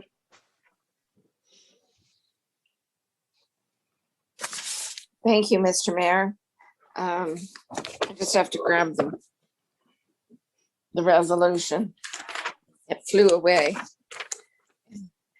It's moved by myself and seconded by Councillor Coleman that the County of Brant supports local action by the County of Brant Health Unit to reduce the risk of West Nile virus and authorizes any permit application for West Nile virus control submitted to the Ministry of Environment from an appropriately licensed exterminator to apply a larvicide into catch basins or surface waters located within the County of Brant. Any questions to the motion? Seeing none, call the motion. All those in favor? Opposed? Thank you, Joan. 7.2, consent items to be received. Councillor Bell. Yeah, moved by myself and seconded by Councillor Chambers that consent items 7.2.1 to 7.2.13 be received as information. Does anyone want anything pulled? Councillor Miller and then Councillor Pierce. 7.22, 7.23, they're one and the same. Well, they're related. Thank you, Councillor Pierce. Thank you, Mr. Mayor. Just a quick comment of 727. 727. Thank you. Okay, any others? Seeing none, let's vote on everything but 7.2, 7.2.2, 7.2.3, 7.2.7, everything else. All those in favor to receive? Anyone opposed to those? No. So we're going to go back to 7.2.2. Councillor Miller. Thank you, Mr. Mayor. And that's a letter from Empire. They have some concerns about the parking, the new parking requirements in the bylaws that Brandon brought forward. And Brandon suggested we go ahead with the bylaws. Now they've already submitted their application. I understand they're going to need a few years till we get the servicing all figured out. But at the same time, I thought they made some pretty good arguments. But what I just want to clarify, I guess, if we going ahead with these housekeeping bylaw amendments or zoning amendments, sorry. Empire, I mean, at the end of the day, they say they go ahead and build in 2025 or 2028, whenever. They would always have that option of asking for some relief from those bylaws or from those amendments, would they not? They could ask for an amendment themselves. Who wants to speak? Like, to that? well, I guess what I'm asking is, what are their options when it comes time for them? Sure, Matt. Thank you. Yeah, through the mayor to Councillor Miller. Good question. I believe that particular the housekeeping amendment has been deferred to the May council meeting, and it was deferred directly to allow us to have some time to make amendments to the bylaw to respond to the applicant's concerns. This particular development, as council is aware, was approved through an LPAT decision. So this relates to the development in St. George. Specifically, their concerns were in regards to the size of an on-street parking space. In our housekeeping amendment, we were looking to have that firstly established, because we don't have any provisions right now, but established for on-street parking, like the parallel spots at 6.7 meters. They had designed their subdivision parking spaces at 6.2. 6.2 still meets the standard out there for like an engineered parking space for on street. So we're going to take that back, spend the month doing some revisions to the bylaw, and what we bring forward in May will hopefully make everybody happy then. Do you have Well, anything? don't say everybody happy, but Well, No, okay, I appreciate the answer. But like I say, I mean, I read Empire's letter and I thought they had some good points. So I appreciate you guys revisiting that. Thank you. Thank you. Pam's gone, so she must think that's enough information. Councillor Gatward, you're next. Thank you. And there is a large Empire subdivision on Shellard's Lane. If anyone wants to visit and see what the parking situation is like there, might give us some actual visuals. Thank you. Thank you. Councillor Pierce, you want to speak to 7.2.7? Yeah, thank you, Mr. Mayor. Through you, just a quick comment. Council will recall that I brought up a discussion from Police Services Board in regards to the bus patrol presentation that the gentleman came in and gave to us. And I thought it would be definitely interesting for council to hear. And I just got confirmation from Phil today that he's actually going to be on the delegation for the May 18th council meeting. So I just wanted to give council the heads up on that that is coming through, and I'm sure they'll be quite impressed by the presentation. Thank you. Thank you, Councillor Pierce. Seeing no other comments, can we then call the vote on the 7.2.2, 0.3, and 0.7? Oh, Councillor Chambers, I'm sorry. No, you're okay. All right, for the three that we didn't pass before, all those in favor? Opposed? That's all the consent items then for tonight. Committee reports, 8.1, Councillor Miller. Yep, moved by myself, second by Councillor Pierce, that the planning report be presented with noting that there are two recommendations. Thank you, Councillor Miller. Are there any questions to Councillor Miller's report? Councillor Gatward? Thank you, Mr. Mayor. We're on 8.2. Yep. Um, No, number we're at 8.1, Councillor Gatward. Sorry. I don't have any questions. Thank you. No questions? Seeing none, all those in favor to receive the report? Thank you. Opposed? None? Carried. 8.2, Councillor McAlpine. Moved by myself and seconded by Councillor Howes that the Policy Development and Strategic Direction Committee report of April 13th, 2021 be approved. Thank you, Councillor McAlpine. Any questions? Councillor Gatward and then Councillor Bell. Thank you, Mr. Mayor. Through you to the chairman. It's regarding number 4. When we discussed the master fire plan at the end of the discussion, I wanted to be clear that the motion was to receive, and it was received, and that word was used a few times. And then Councillor Chambers brought forward the second part of the recommendation that said that any recommendations in the master plan could be brought forward to committee and council in the form of policies, business plans, and budgetary decisions as applicable and according to the timeline outlined in the master plan. And we passed that section. But in my mind, this says that the whole master fire plan was approved. And I don't think we approved all 39 recommendations. I think we received them. And is there anyone else that understood that that's what we were doing? Because I went back and listened to the tape, and that's what we said. So I'm. Councillor McAlpine? I was kind of under the understanding that we received them, but it's going to be an ongoing process and we'll be revisiting different parts as we proceed. Would you like to comment on that, Mike? Through the chair? Thank you, Your Worship, and through you to council. I've brought several master plans to council over the years, and we've always asked council to approve those plans.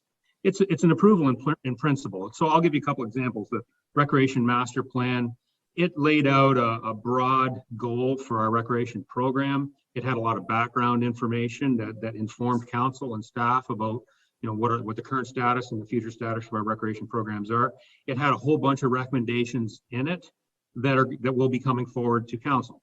One of them actually hit council tonight, I think, about trails activities and cycling. So, likewise, our strategic plan, you'll recall that council approved that strategic plan, and it has also a number of lofty goals in it.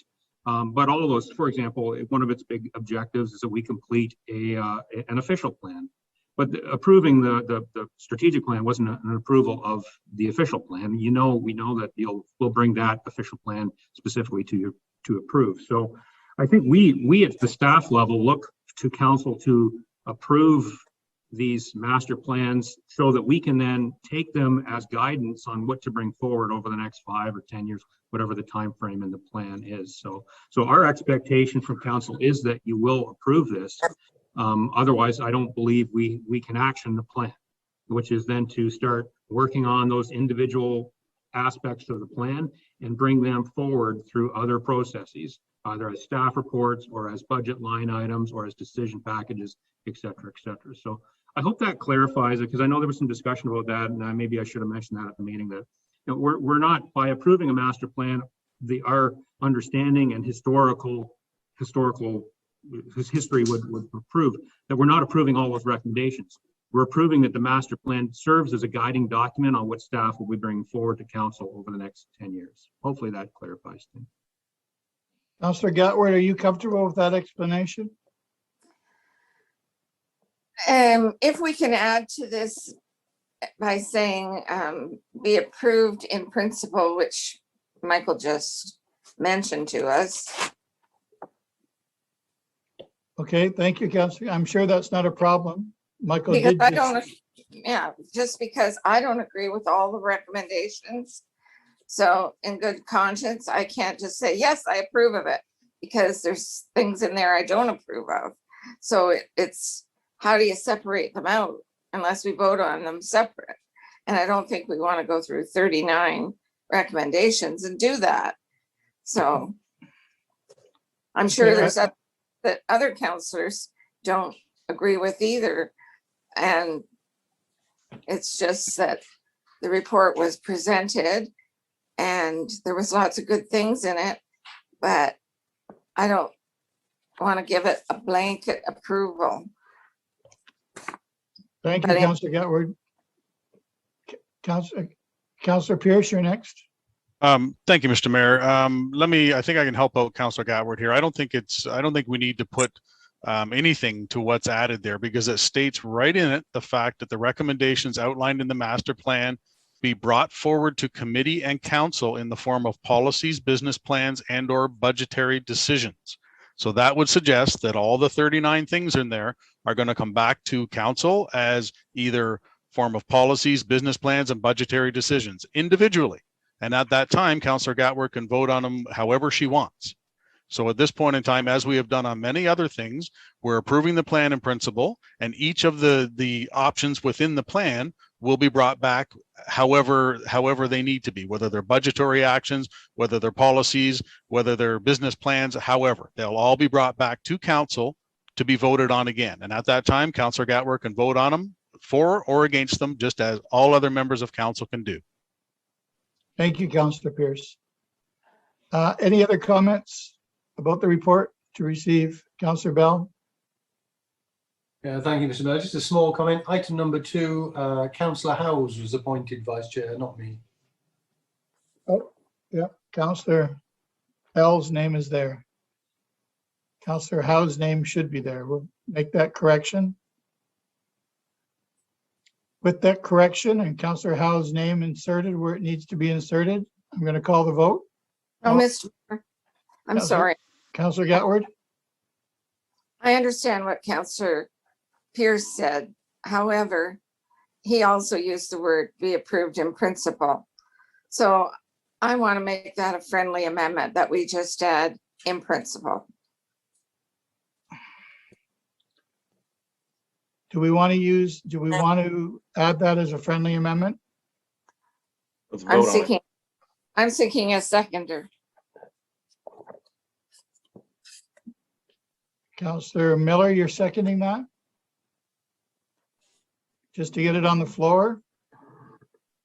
Well, I think Michael used the word in principle, and to be fair, I remember clearly Councillor Gatward saying, we're receiving the report, because she actually, yeah, she made that very clear at the committee level. So yeah, also I'll support. I'll also second the motion or the amendment. Sorry. Thank you, Counselor Ferrier. Yeah, she made it clear, but that doesn't mean that's how we voted. We voted to receive and approve, and that was stated directly and specifically. And in addition to that, I mean, are we going to go back and, you know, we had a recreation master plan that we approved. I don't agree with every single thing in it, but I know the process is that over the next 10 years, that'll come to us in bits and pieces for us to discuss. So I won't be supporting this amendment. I don't think there's a need to. I understand that there are people may have concerns about very specific things, but that's the work of council, and it's a 10-year master plan. I look at Brantford and the waterfront master plan, and I don't know how much has been actually done on that, and I'd rather us do more than less of it. But these are master plans. This is just for approval, and it's not unusual at all. Like, this is the normal business of council. So I won't be supporting it. Thank you. Counselor Chambers first is a first-time speaker, and then Counselor Gatward to finish it off, please. Yes, it's inherent in the resolution, the broad-based policy. The time to micromanage will eventually come, but this is a policy-based master plan, and thereby we need to accept the policy and work on the policy, and as the recommendation says, to bring the various policies forward at the appropriate time, and then we can discuss each and every one in minute micromanaging detail if you wish. But let's call the question whether it's in principle or not. It's inherently in principle. Everything we do is inherently in principle. Thank you. Before you speak again, Counselor Gatward, Counselor Coleman is a first-time speaker, please. Thank you, Mr. Mayor. I fully understood how this was presented at the policy development meeting, and I fully support the recommendation that is in front of us. And I agree with Councilor Chambers fully. Call the vote, Mr. Mayor, and go on from there. Thank you. Thank you, Counselor Coleman. I am going to call the vote right now. All those in favor? Wait, of the amendment, Mr. Mayor? No, of the original motion. Mr. Mayor, we do have an think- amendment that's been moved and seconded for that recommendation, so we should deal with the amendment. Okay, so let's vote on the amendment first. All those in favor of supporting the amendment? We have 2. All those opposed? Carried. We'll go back to the original motion, Not please. carried. No, it's defeated. Defeated. Thank you. Sorry. And we're going to go back to the original motion, please. All those in favor? Opposed? And carried. Thank you. A Mr. little Mayor, jag- Yes, Councilor Gatward. I'm sorry, I was on mute, but I asked for a recorded vote. Well, it's over now, Councilor Gatward. But I have a right to ask for a recorded vote after a vote, and that's in the procedural bylaw. And the clerk can confirm that. Well, okay. You know what? If it makes you feel, Councilor Gatward, any better, we will do that, but it certainly doesn't seem necessary. Heather, if you want to call a recorded vote, please. This, Councilor Gatward, your recorded vote is on the original motion? Yes. Okay, so it's the recommendation as presented. Councilor Gatward, you're first. No. Councilor Coleman? Yes. Councilor Miller? Yes. Councilor Chambers? Yes. Okay, Counselor Pierce, Yes. Counselor Bell, Yes. Counselor House, Yes. Counselor LaFerriere, Yes. Counselor McAlpine, Yes. Mayor Bailey, Yes, motion's carried. thank you. Moving on to 8.3, please. Counselor Pierce, your report on administration and operations. Yes, thank you, Mr. Mayor. It's moved by myself and seconded by Councillor Gatward that the Administration and Operations Committee report from April the 20th be approved, noting that there is a lucky 13 recommendations. Thank you, Counselor Pierce. Are there any questions? Counselor Bell, you're first, please. Yeah, thank you, Mr. Mayor. Comment on number 1. I think we had a discussion about a term called new multi-residential. And I see that it's disappeared. I'm not unhappy that it's disappeared, but maybe staff could just explain why it's disappeared. Who wants to speak for the county to Counselor Bell? Why has it disappeared and where did it go?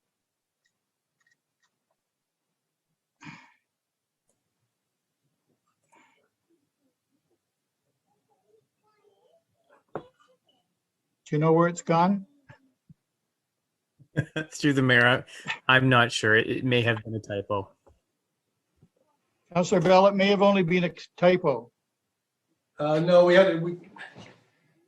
we did have a discussion about it, and there was an explanation, and I can't remember what it was, but it has disappeared.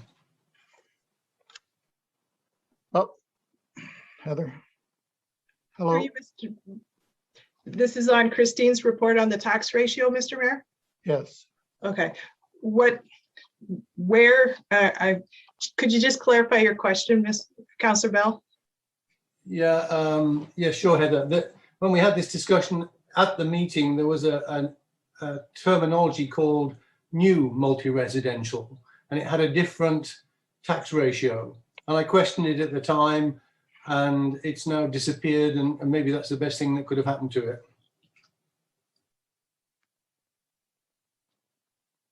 I will follow up with Christine and I will find out why it's not in the resolution. Okay, thank you. Counselor Bell's happy with that. Counselor Gatward? Thank you, Mr. Mayor.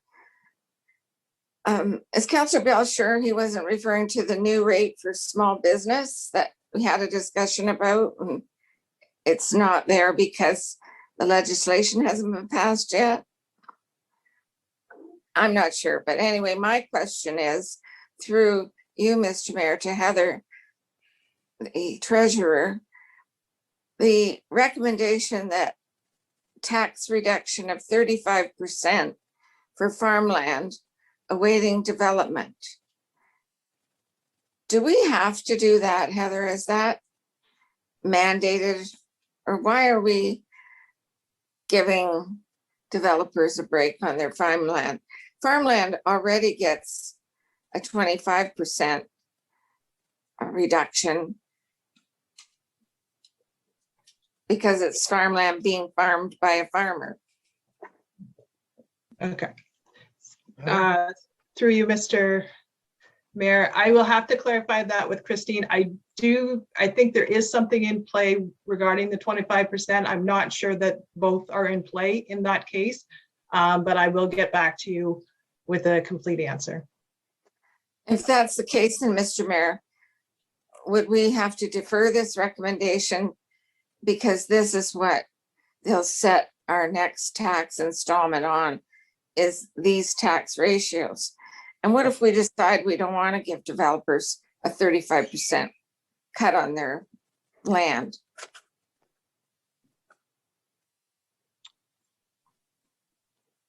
Heather? How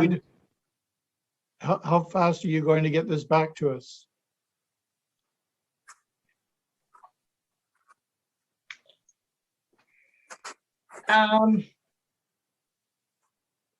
Yeah, I will see.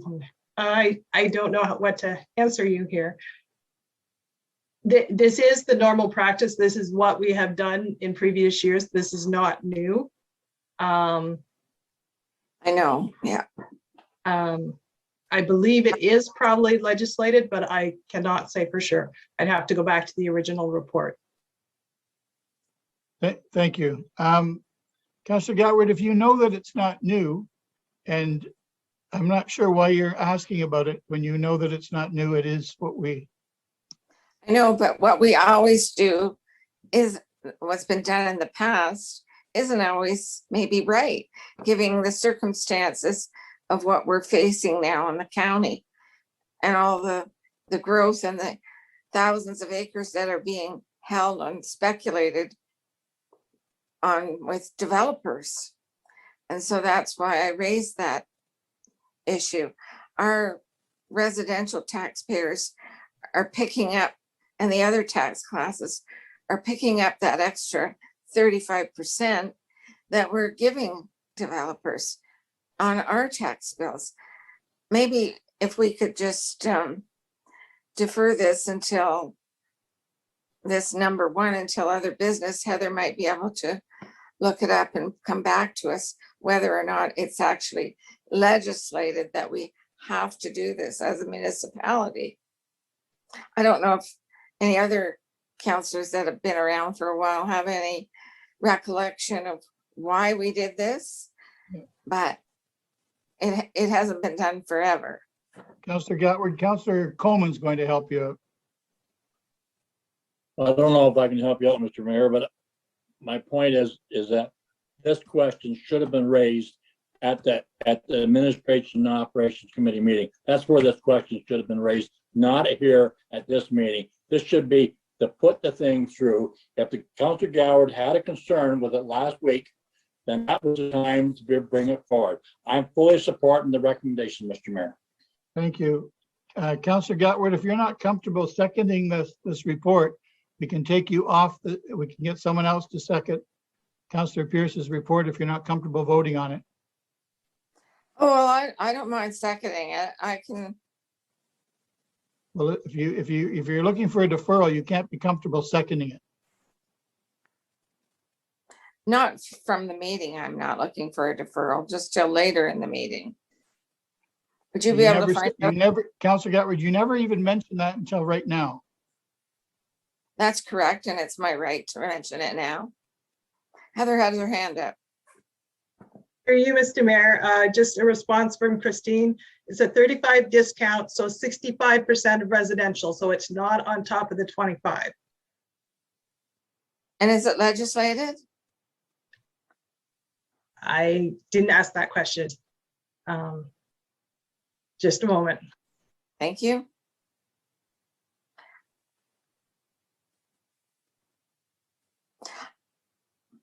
I appreciate the time to look into this because the rest of us have to pick up this discount. Well, we all fit into, most of us fit into the others. So it's not bothering me. If it's what we do and it's not abnormal, I don't understand why you're doing this, Councillor Gatwood, but you're entitled to it, as you've mentioned twice. So we're waiting on Heather's response. Through you, Mr. Mayor, it is legislated. Thank you, Heather. Councillor Gatwood, it's legislated. Thank you very much. Thank you. Can we call the vote? Are there any other questions before we call the vote? Seeing none, we will call the vote. All those in favor? Opposed? Thank you. Staff reports, 9.1, Michael. Do you have anything, do you want to speak to your report? Thank you, Your Worship. My report is fairly straightforward, and I'm happy to answer any questions. That's a very, very important report. Councillor Coleman. Thank you, Mr. Mayor. I do have a motion on that. I move by myself and second by Councilor Perrier that the record request to remove 449 and 453 Mount Pleasant Road from the trigger area outlined in the 2016 boundary adjustment agreement between the Corporation of the County of Brant and the Corporation of the City of Brantford be denied. So we understand how important this is. Any questions or comments? Seeing none, all those in favor to support it? Anyone opposed? That's carried. Thank you, Michael. Communications, 10.1, proposed demolition of 12 Broadway. Councillor Howes is first, please. Mr. Mayor, I've put together a motion which, if it's seconded, I think would get some interesting discussion on the table, and I would be prepared to speak to it once it's on the table. All right. Councillor McAlpine must know what you're going to be saying. He's going to second you to let you talk. All right. Do you want me to read the motion? I'll read the motion first.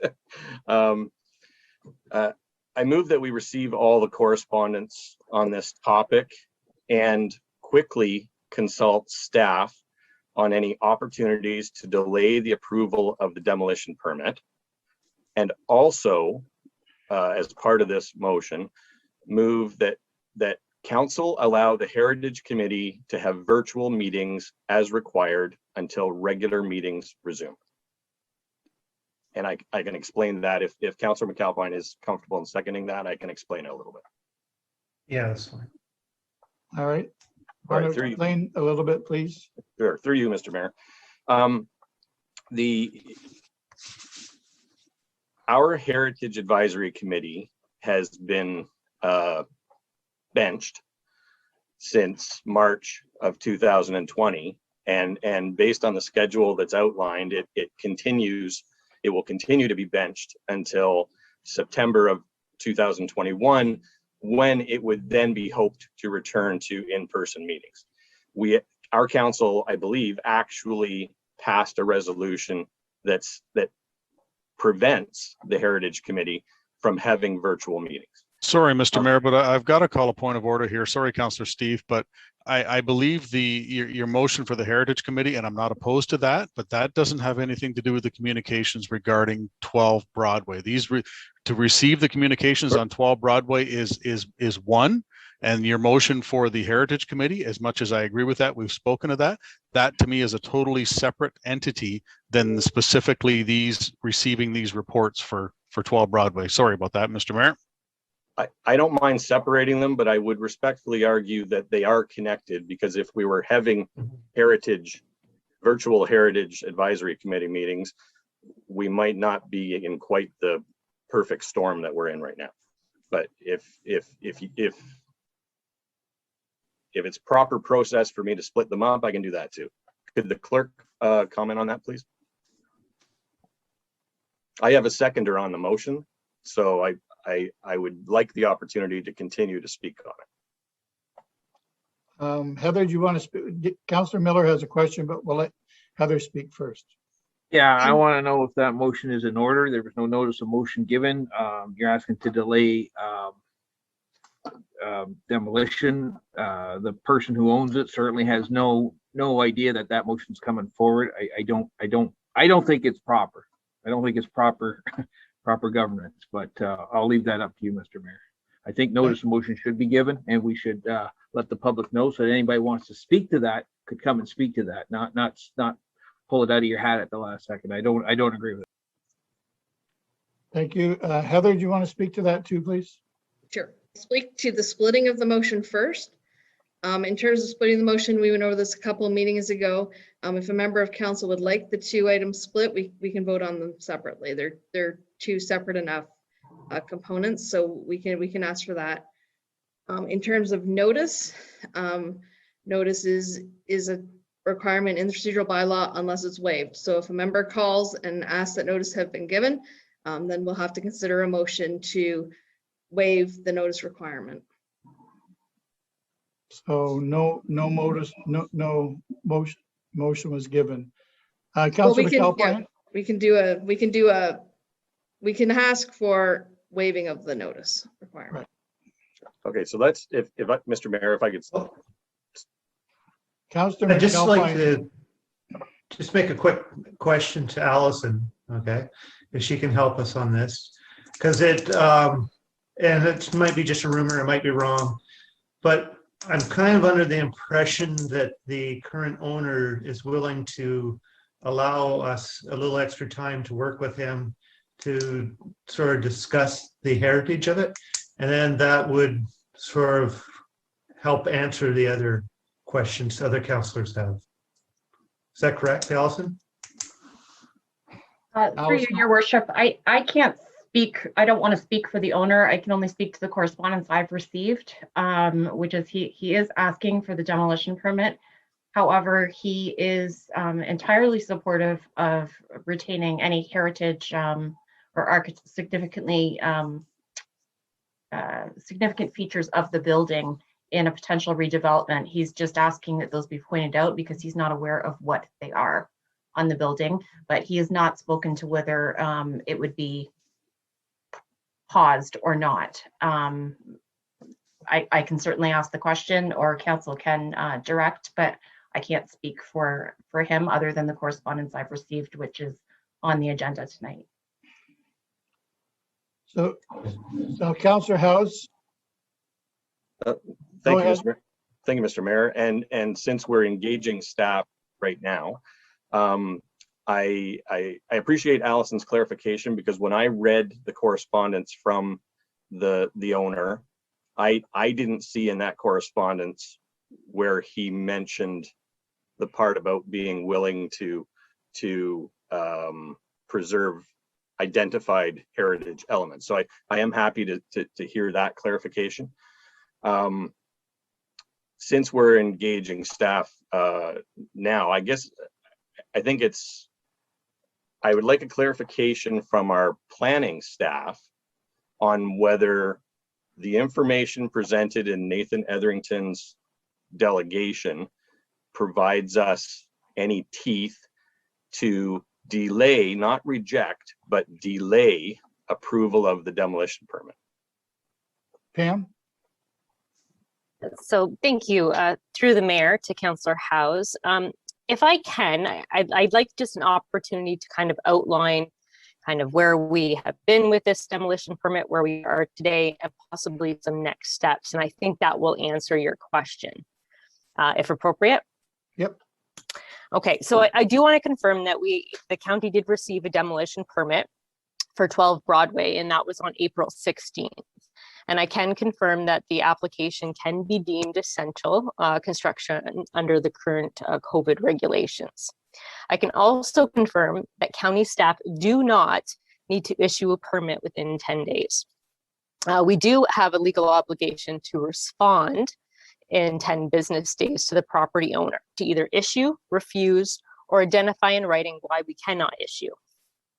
We also have a legal obligation to make sure that we have considered all legislation and have provided our due diligence. At this time, we are conducting a review of all legal legislation, including the zoning bylaw. And the property at 12 Broadway is included in the built cultural heritage area as part of the provisions of the County of Brant zoning bylaw. And therefore, the demolition permit is required to be circulated to the Heritage Committee. So the zoning bylaw states, all proposals for new development within the heritage area will be commented on by the county's Municipal Heritage Committee, who will advise council of their positions and comments. And is identified on the agenda this evening through emails, letters, and the delegation by Nathan, it is evident that the Heritage Committee has advised council that they are identifying heritage significance, or they could be identifying heritage significance in the dwelling or building. Now, council really has a few avenues for next steps from here. Council could, one, choose to do nothing and identify that staff can issue the demolition permit. They could, two, ask council for a council report from staff to bring back detailed information about the heritage of the building, and or ask staff to hold the permit and ask to meet with the owner or the Heritage Committee and bring back information as appropriate. Or under the Heritage Act, you may choose to move forward with a notice of intent to designate the property. Or under the Heritage Act, is also Nathan identified, you could choose to move forward with a Heritage Conservation District. But I do have to advise council on the last option that this is a large undertaking at this time. Additionally, council should be aware that the intent of the zoning bylaw was to allow the Heritage Committee or county staff to pause before demolition and photograph or document any significant heritage aspects of the building, and county staff are happy to assist in regard if council would also like this. So finally, I'd like to point out that indeed our system is working. A demolition permit was applied for. The Heritage Committee was provided an opportunity to advise council, and now council has an opportunity to direct staff. So I'm happy to assist with any other questions tonight. Thank you for that. That's very clear now. Councilor LaFerriere, you're next, please. Thank you. I guess my question is to Pam, and I have another question probably for Heather. But the question to Pam through you would be that, is it possible that since the Heritage Committee hasn't had an opportunity to actually meet and discuss, like, you know, we don't provide our votes via emails, and since we have a motion that they can't meet until September, is that almost a version of tapping the brakes on this until September? Could it be interpreted that way, that we can't really move forward on this one way or the other until Heritage Committee has a chance to meet? We can have Heritage Committee meet earlier, or we can have Heritage Committee meet in September, as they're sort of playing to now. But is there some interpretation there that you could share with us? So you threw the mayor to Councillor LaFerriere.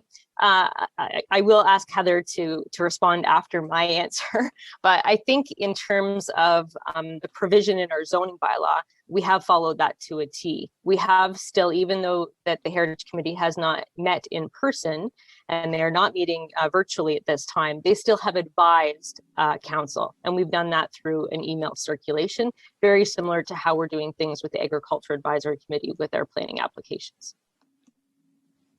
Okay. And my question for Heather is actually separate, but if Heather has something to say on this, that's fine. Go ahead No. with whatever. So my question to Heather through you, Mr. Mayor, would be procedural, and it would be, you know, my sense is maybe this is actually three motions, that there's one motion possibly to receive the correspondence. There's one to continue the Heritage Committee, potentially if we waive the normal notice of motion. And then the third would be trickier because it could be any of those options Pam just said, which is its own thing. And do we have to, I know the first two we could vote on today without it being very, you know, impactful or meaningful or complicated. But that third one, is that maybe something that would make more sense to have as an item next meeting? Pam? Oh, no, Heather. Oh, Heather, sorry. Yeah, so if we want to consider them as three different motions, we can certainly do that. And I would concur that receiving his information shouldn't ever require notice of motion. And moving forward, if we want to allow that committee to have virtual meetings, I mean, we should be able to move forward with that. The third piece, I'm not sure, and I don't know if Pam can speak to it, of how long we can reasonably expect this to be delayed on the basis that Heritage Committee hasn't met. I mean, my concern would be leaving that till September, but that's not really for me to say. Councillor Howes, then Councillor Bell. Thank you, Mr. Mayor, through you. Right, the part of the point that I'm trying to make is that my concern isn't the fact that the Heritage Committee wasn't able to meet regarding the issue of this demolition permit application. My concern is that the Heritage Committee, because of being on hiatus for 16 or 17 months, I believe that contributed to our heritage registry not being completed. And if the heritage registry was completed and this property was on the registry, we would have 60 days to discuss this instead of 10. So that's kind of where my head's at on this. I'm happy to break this into three motions and have us vote on them. And if the delay part requires first voting on whether I can make that motion without a notice of motion, we can vote on that too. Councillor Bell, please. Yeah, thank you, Mr. Mayor. My reading of the communications from members of the Heritage Committee showed a strong majority in favor of not proceeding with the demolition of this building at the moment. So I just wonder, just a question to Pam. So how do you respond to that piece of input when you said earlier that we should consult the Heritage Committee? If they come back and say, don't do it, how do you then respond? Through you, Mr. Mayor, to Councillor Bell. Thank you for that question. So I'll try to answer that as best I can. Again, I would say that we have consulted the Heritage Committee via email, and they have advised very clearly that they do see some heritage significance or possible heritage significance in the building. Now, really, it's up to council on what you do with that advice. If you would like us to meet again with the Heritage Committee, we can do so. If you would like staff in combination with the Heritage Committee to provide you a report on, the heritage significance, because we've not really had time, and you've heard a lot of comments tonight about we're not quite sure what the heritage significance is of the building, we can do that. I'd also like to clarify that we don't just have 10 days. We have, I don't want to use an infinite amount of time, but we have the appropriate time to meet all of our legislation, which includes the zoning bylaw, which identifies that the Heritage Committee needed to be circulated, which we did, which now we're bringing that advice to council. So this is all part of the process, and we will act as quickly as we can to meet council's wishes. So, Mr. Mayor, just to follow up on that, if just taking Pam's advice there, she's approached the Heritage Committee, she's got the advice. Would the next step in terms of following through would be council then to make a recommendation as to how to proceed, which I think is what Steve did in the third part of his three-part motion. Pam, that's right. That is correct. Yeah. Councillor McAlpine, you're next. I'm just going along with what working with Pam and with the owner, because I think that's at the end of the day, that's the most important, is that we want to have a good working relationship with, especially with somebody that has been known to, with his work with the Wincy Mills and other buildings of historic nature, that has been able to repurpose it, and just looking into the possibility.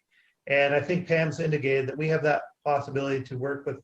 We have a little bit of extra time here. We don't want to draw it too far out, but if the committee can have approval to meet and work with the owner and with Pam, and we'd like to do that, I think.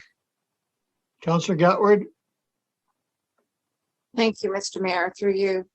Well, I've heard Councillor Pierce's earlier comments regarding the building, and only the original beams are left. The delegation could not give me any architectural features on the building, and I couldn't see any. I didn't see any mentioned in the letters, but the letters are very well received. And it's obvious we have a good committee who's very interested in heritage. But I'm wondering if they actually had scored that building and they knew what Councillor Pierce has told us tonight and what the property owner has told us in his letter, which is on the addendum, whether they would have come up with a different opinion as to whether this is a building that should be saved. And I do appreciate that they want to work with the property owner. And I believe he said he'd be willing to incorporate any architectural features into the new building. And that only means the beams that are left somewhere in the basement, probably. So as far as approving it in the future, or the Heritage Registry and the Heritage District, that should be all done separately from this, because it's only going to complicate it and muddy the waters. And I believe that we should receive the letters and that council should defer our decision for 1 month and give the Heritage Committee staff and the owner a chance to meet and see if there's some sort of common ground. And then it can come back, because I'm sure the property owner wants to move forward and not be held up for months and months and months. So those are my comments, Mr. Mayor. Councillor House. Thank you, Mr. Mayor. I think Councillor Gatward has worded that nicely. And I appreciate that. Do you want me to take another shot at 3 separate motions? Sure. Okay. So the first motion is to receive all the correspondence on this subject. Let's do it. You have a seconder? Councillor Ferrier. All those in favor of the first motion to receive the correspondence? Thank you. Anyone opposed? Carried. Okay, Councillor House, you're on a roll. Second motion, I'll use Councillor Gatward's word of defer, and basically exactly as Joan said, to allow some time for some dialogue between the owner, staff, and the Heritage Committee. Councillor Gatward, are you prepared to second that? A deferral motion? Certainly, and there's usually no discussion on a deferral motion. Certainly, I'll second that motion. Thank For you. 1 second. Thank you. Any other discussion? Call the vote. All those in favor? Mr. Mayor, I don't know what we're voting on. We're voting to deferring what defer. exactly? Heather, do you want to repeat it again, please? Yeah, it would be that the matter of the proposed demolition be deferred for further discussion with the owner, staff, and the Brant Heritage Committee for 1 meeting cycle. Councillor Chambers? Just to be clear, we're not deferring a motion. We're asking that this demolition be deferred, so we can discuss it. just point that out. Thanks, Councillor Miller. Councillor Chambers? What we're doing is following the process that we've laid out in our bylaw. The next step would be, as the general manager suggested, is to follow the process. The next step is to request that the staff, property owner, and Heritage Committee meet to further discuss the matter of the demolition. So we're really not deferring anything. We're just following the process, if I understand what Pam has said. So that's exactly what we should be doing. That's right.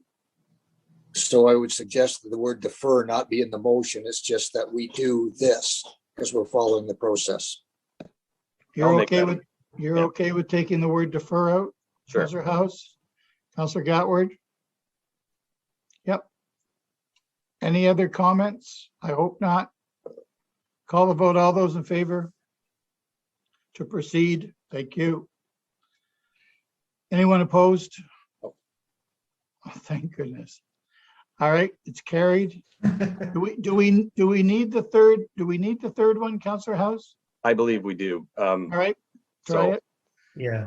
I move that council allow the Heritage Committee to reconvene via virtual meetings as required until regular meetings resume.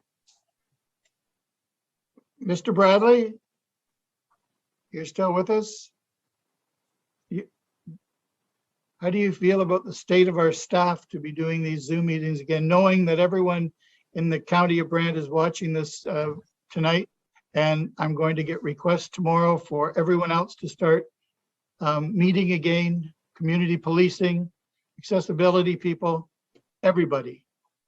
Do we have the staff to, we can't cherry pick this. And I know that I just want you to speak to this because I don't feel good about it. Thank you, Your Worship, and thank you for bringing that up. And I hope some council doesn't think that I'm a broken record here, but I have mentioned it in the past. We are seeing some critical staffing challenges right now. I've got 2 emails since the meeting started about potential staff in isolation. So just so we are struggling. We're holding our own, and we may be redeploying staff to help other agencies that are doing more critical services as well. So, I think certainly we can. I just want to remind council these Zoom meetings take up quite a bit more staff resources to produce than the old in-person meetings. I think we can certainly handle some additional meetings. I think, it would certainly, and I don't want to presume to give council advice on resolutions, but maybe if the condition as able could be included in the recommendation, just as a reflection that we only have so much capacity right now at a critical time. And I get the fact that there's some urgent need for the Heritage Committee to meet. Obviously, staff will support that. But at the same point, we don't want to get into regular meeting schedules. We also have to be reflective that the nature of meetings has changed for our advisory committees. Our advisory committees didn't sign up for meetings that would be recorded and broadcast. So some of them might be concerned with that. And we have to be respectful of that too, that they didn't anticipate that our meetings would become very public, recorded, and meetings that would last on a word for word basis in the public record. So I just wanted to put that caution out there. We can support this, but we also have to be mindful of the ability to do too much right now at a critical juncture. So thank you. Thank you. And I don't want you to think that I'm not supportive of this. I just know the restrictions on staff right now. Councillor Gatward. Councillor Gatward. Thank you. Perhaps, Mr. Mayor, if a Zoom meeting is not doable, and I understand your worry about the president and then everyone else is going to want to start doing them, could a teleconference be arranged instead for this particular issue? Heather, is that possible? Honestly, Zoom would be easier than a teleconference Thank you. for this Okay, kind of meeting. And we can accommodate this. I would suspect that if other groups do start coming forward with a dire need to meet, that we would bring those back to council to look at as well. We've approved accessibility and tourism to have one meeting this spring, just to kind of get everybody in the loop as to what they're doing. But I would suspect the other ones, we're getting close into the summer season. A lot of the other committees, unless something urgent comes up, I wouldn't plan on moving forward. Okay, it's just that when this gets brought to the public's attention, I'm certainly sure that a lot of people are going to think accessibility and community policing is as important as worrying about a building demolition permit. And I'm just saying that with no disrespect, but it's just the truth. Anyway, Councillor Chambers and then Councillor LaFerriere. Yes, and I understand exactly what you're saying, Mr. Mayor, and as well, Michael. I think as long as the resolution has the words "due to the urgency" and "as resources permit" are included in the resolution, that would stem an onslaught of groups wanting to meet for things that aren't urgent or that we can't accommodate through staff resources. Yeah, that makes me feel better too. Councillor Ferrier.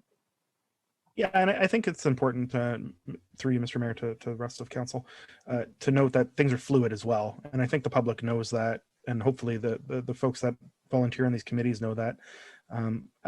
I do have one clarification and one question. The clarification is, I believe we talked about the fact that we aren't going to be recording these Zoom meetings that are non-council. So committee meetings aren't recorded. Like I don't believe the Brant County Health Unit's recorded. I don't believe the agricultural advisory. We had a big discussion about this pre-COVID, that even though we have the option to do so, that worry that was brought up by Councillor Gatward, I don't think is valid, because I think we've talked about how other than meetings of council, they will not be recorded and streamed. I think Heather wants to speak to that. And then I have another question. Heather? Well, the only thing is, because of the accountability and transparency requirements of the Act, since these meetings are not physically open to the public, and not anybody can just join these meetings, that's why for any groups that have opened up, like police board that never used to meet on Zoom, all those groups, we've always told them that they're going to be recorded and published for that purpose, so that the general public has access to the actual proceedings, which they don't under the current instructions. So, and then I guess my question is somewhat related to that. I think it's incumbent upon members of council who attend those meetings as ex officio to maybe, you know, in a friendly way, bring that up to folks who may be a little less experienced in the online recorded Zooms then, and how that operates. My other question though is that if it comes to an issue of staff capacity, I mean, you know, like if Steve and I want to have a Ward 2 meeting, we can have a Ward 2 meeting on Zoom, etc. Is staff required to be at all these? Like, is it possible that Councillor Howes and Councillor McAlpine could hold a Heritage Committee meeting and, you know, staff doesn't necessarily have to attend and organize to that degree? Is that a strict requirement in terms of the procedural bylaw? Heather? There would need to be a record of the meeting. There would need to be minutes taken and reports sent up to the next committee. So, you know, presumably there would be some staff requirement. And also not even on our end, on the end of the staff that have to present at these meetings, like whoever's going to have to attend to talk to these matters from these advisory groups. Yeah, thank you. That's something we maybe want to consider discussing in a different way at a different time then. Thanks. Councillor Howes, please. Mr. Mayor, and I hope this might add some peace of mind before we do the vote. My intention with this third motion is not to resume Heritage Advisory Committee meetings on a monthly basis through a virtual format. My intention was to make it legal for us to have a meeting if we need a meeting to kind of get caught up on what staff is working on, what staff's not working on, what's the status of the registry.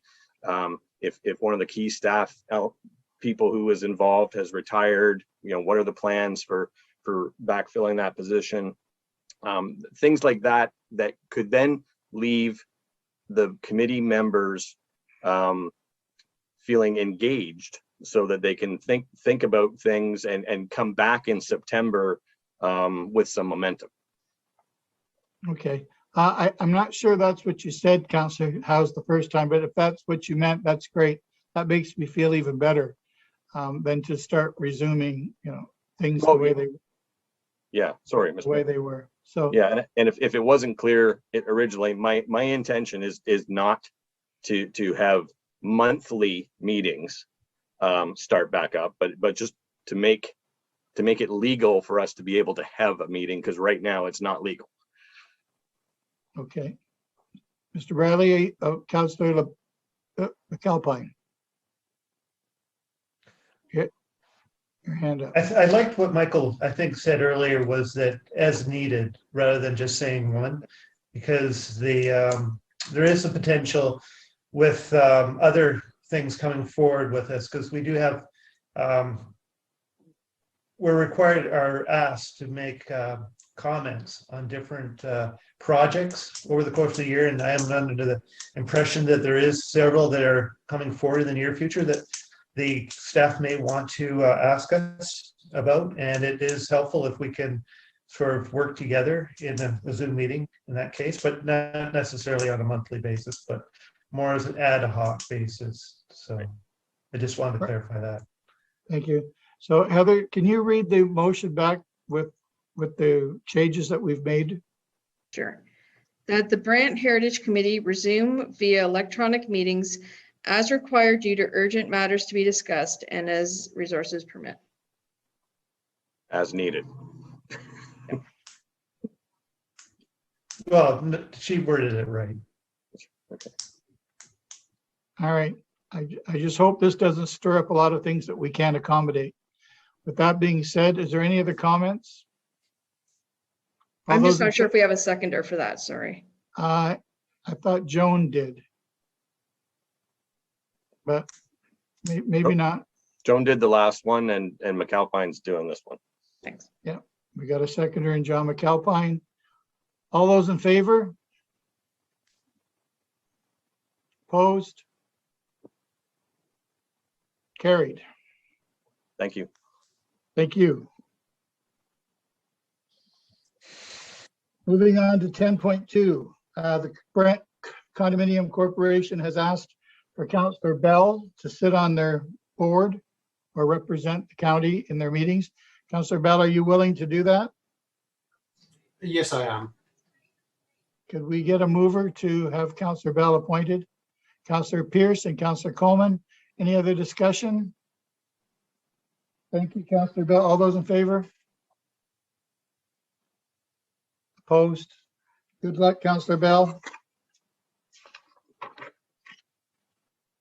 Resolutions, there are none. Other business, Councillor Gatward, you're first, and then I'm going to say something. Thank you, Mr. Mayor.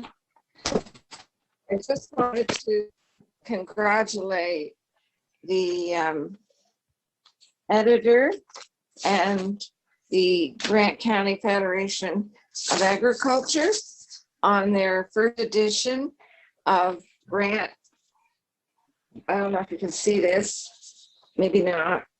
It's called Brant Farms, and they did a wonderful first edition of a farm newspaper that came out in March. It was issue 1, spring 2021, and I was quite impressed. I picked my copy up at the library, and I wish them continued success in the future. It's a great little newspaper. Thank you, Councillor Gatward.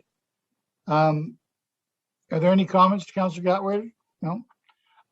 I just wanted new business. I just wanted to thank staff at every level for doing everything we're doing every day.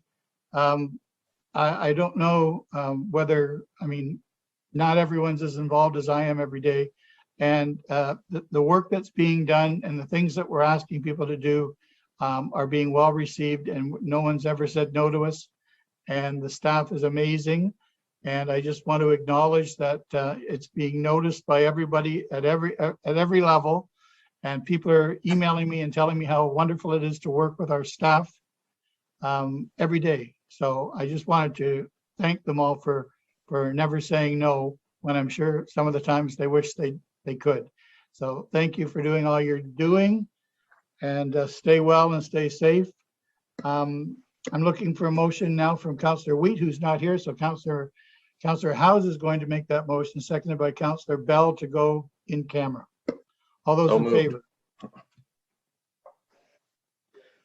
And myself, and seconded by Councillor Bell, that bylaws numbers 37-21 to 42-21 and 44-21 to 48-21 be now read a second time, and that all clauses and preambles be adopted. thank you. Are there any questions after the second reading of the bylaws? Seeing none, if you could just do the third reading for us, please, Councillor Ferrier. Thank you, Your Worship. Moved by myself and seconded by Councillor Bell, the bylaws numbers 37-21 to 42-21 and 44-21 to 48-21 be now read a third time, passed, signed, and sealed. Mr. Mayor, did we have to vote on the second one first, right? Yeah, we didn't do that, right? Okay, we're going to vote on the second reading. All those in favor? Thank you. There was no one opposed.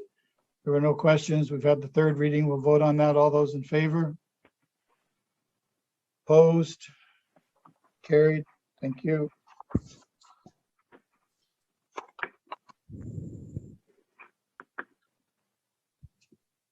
Are there any other issues, comments, or concerns for the betterment of the county of Brant? Seeing none, look for a motion to adjourn, which I know I can do myself, but I like asking for one. And Councillor Chambers did it this time, keeps smirking at me. Thank you, Councillor Chambers. We stand adjourned. The next meeting will be May the 25th.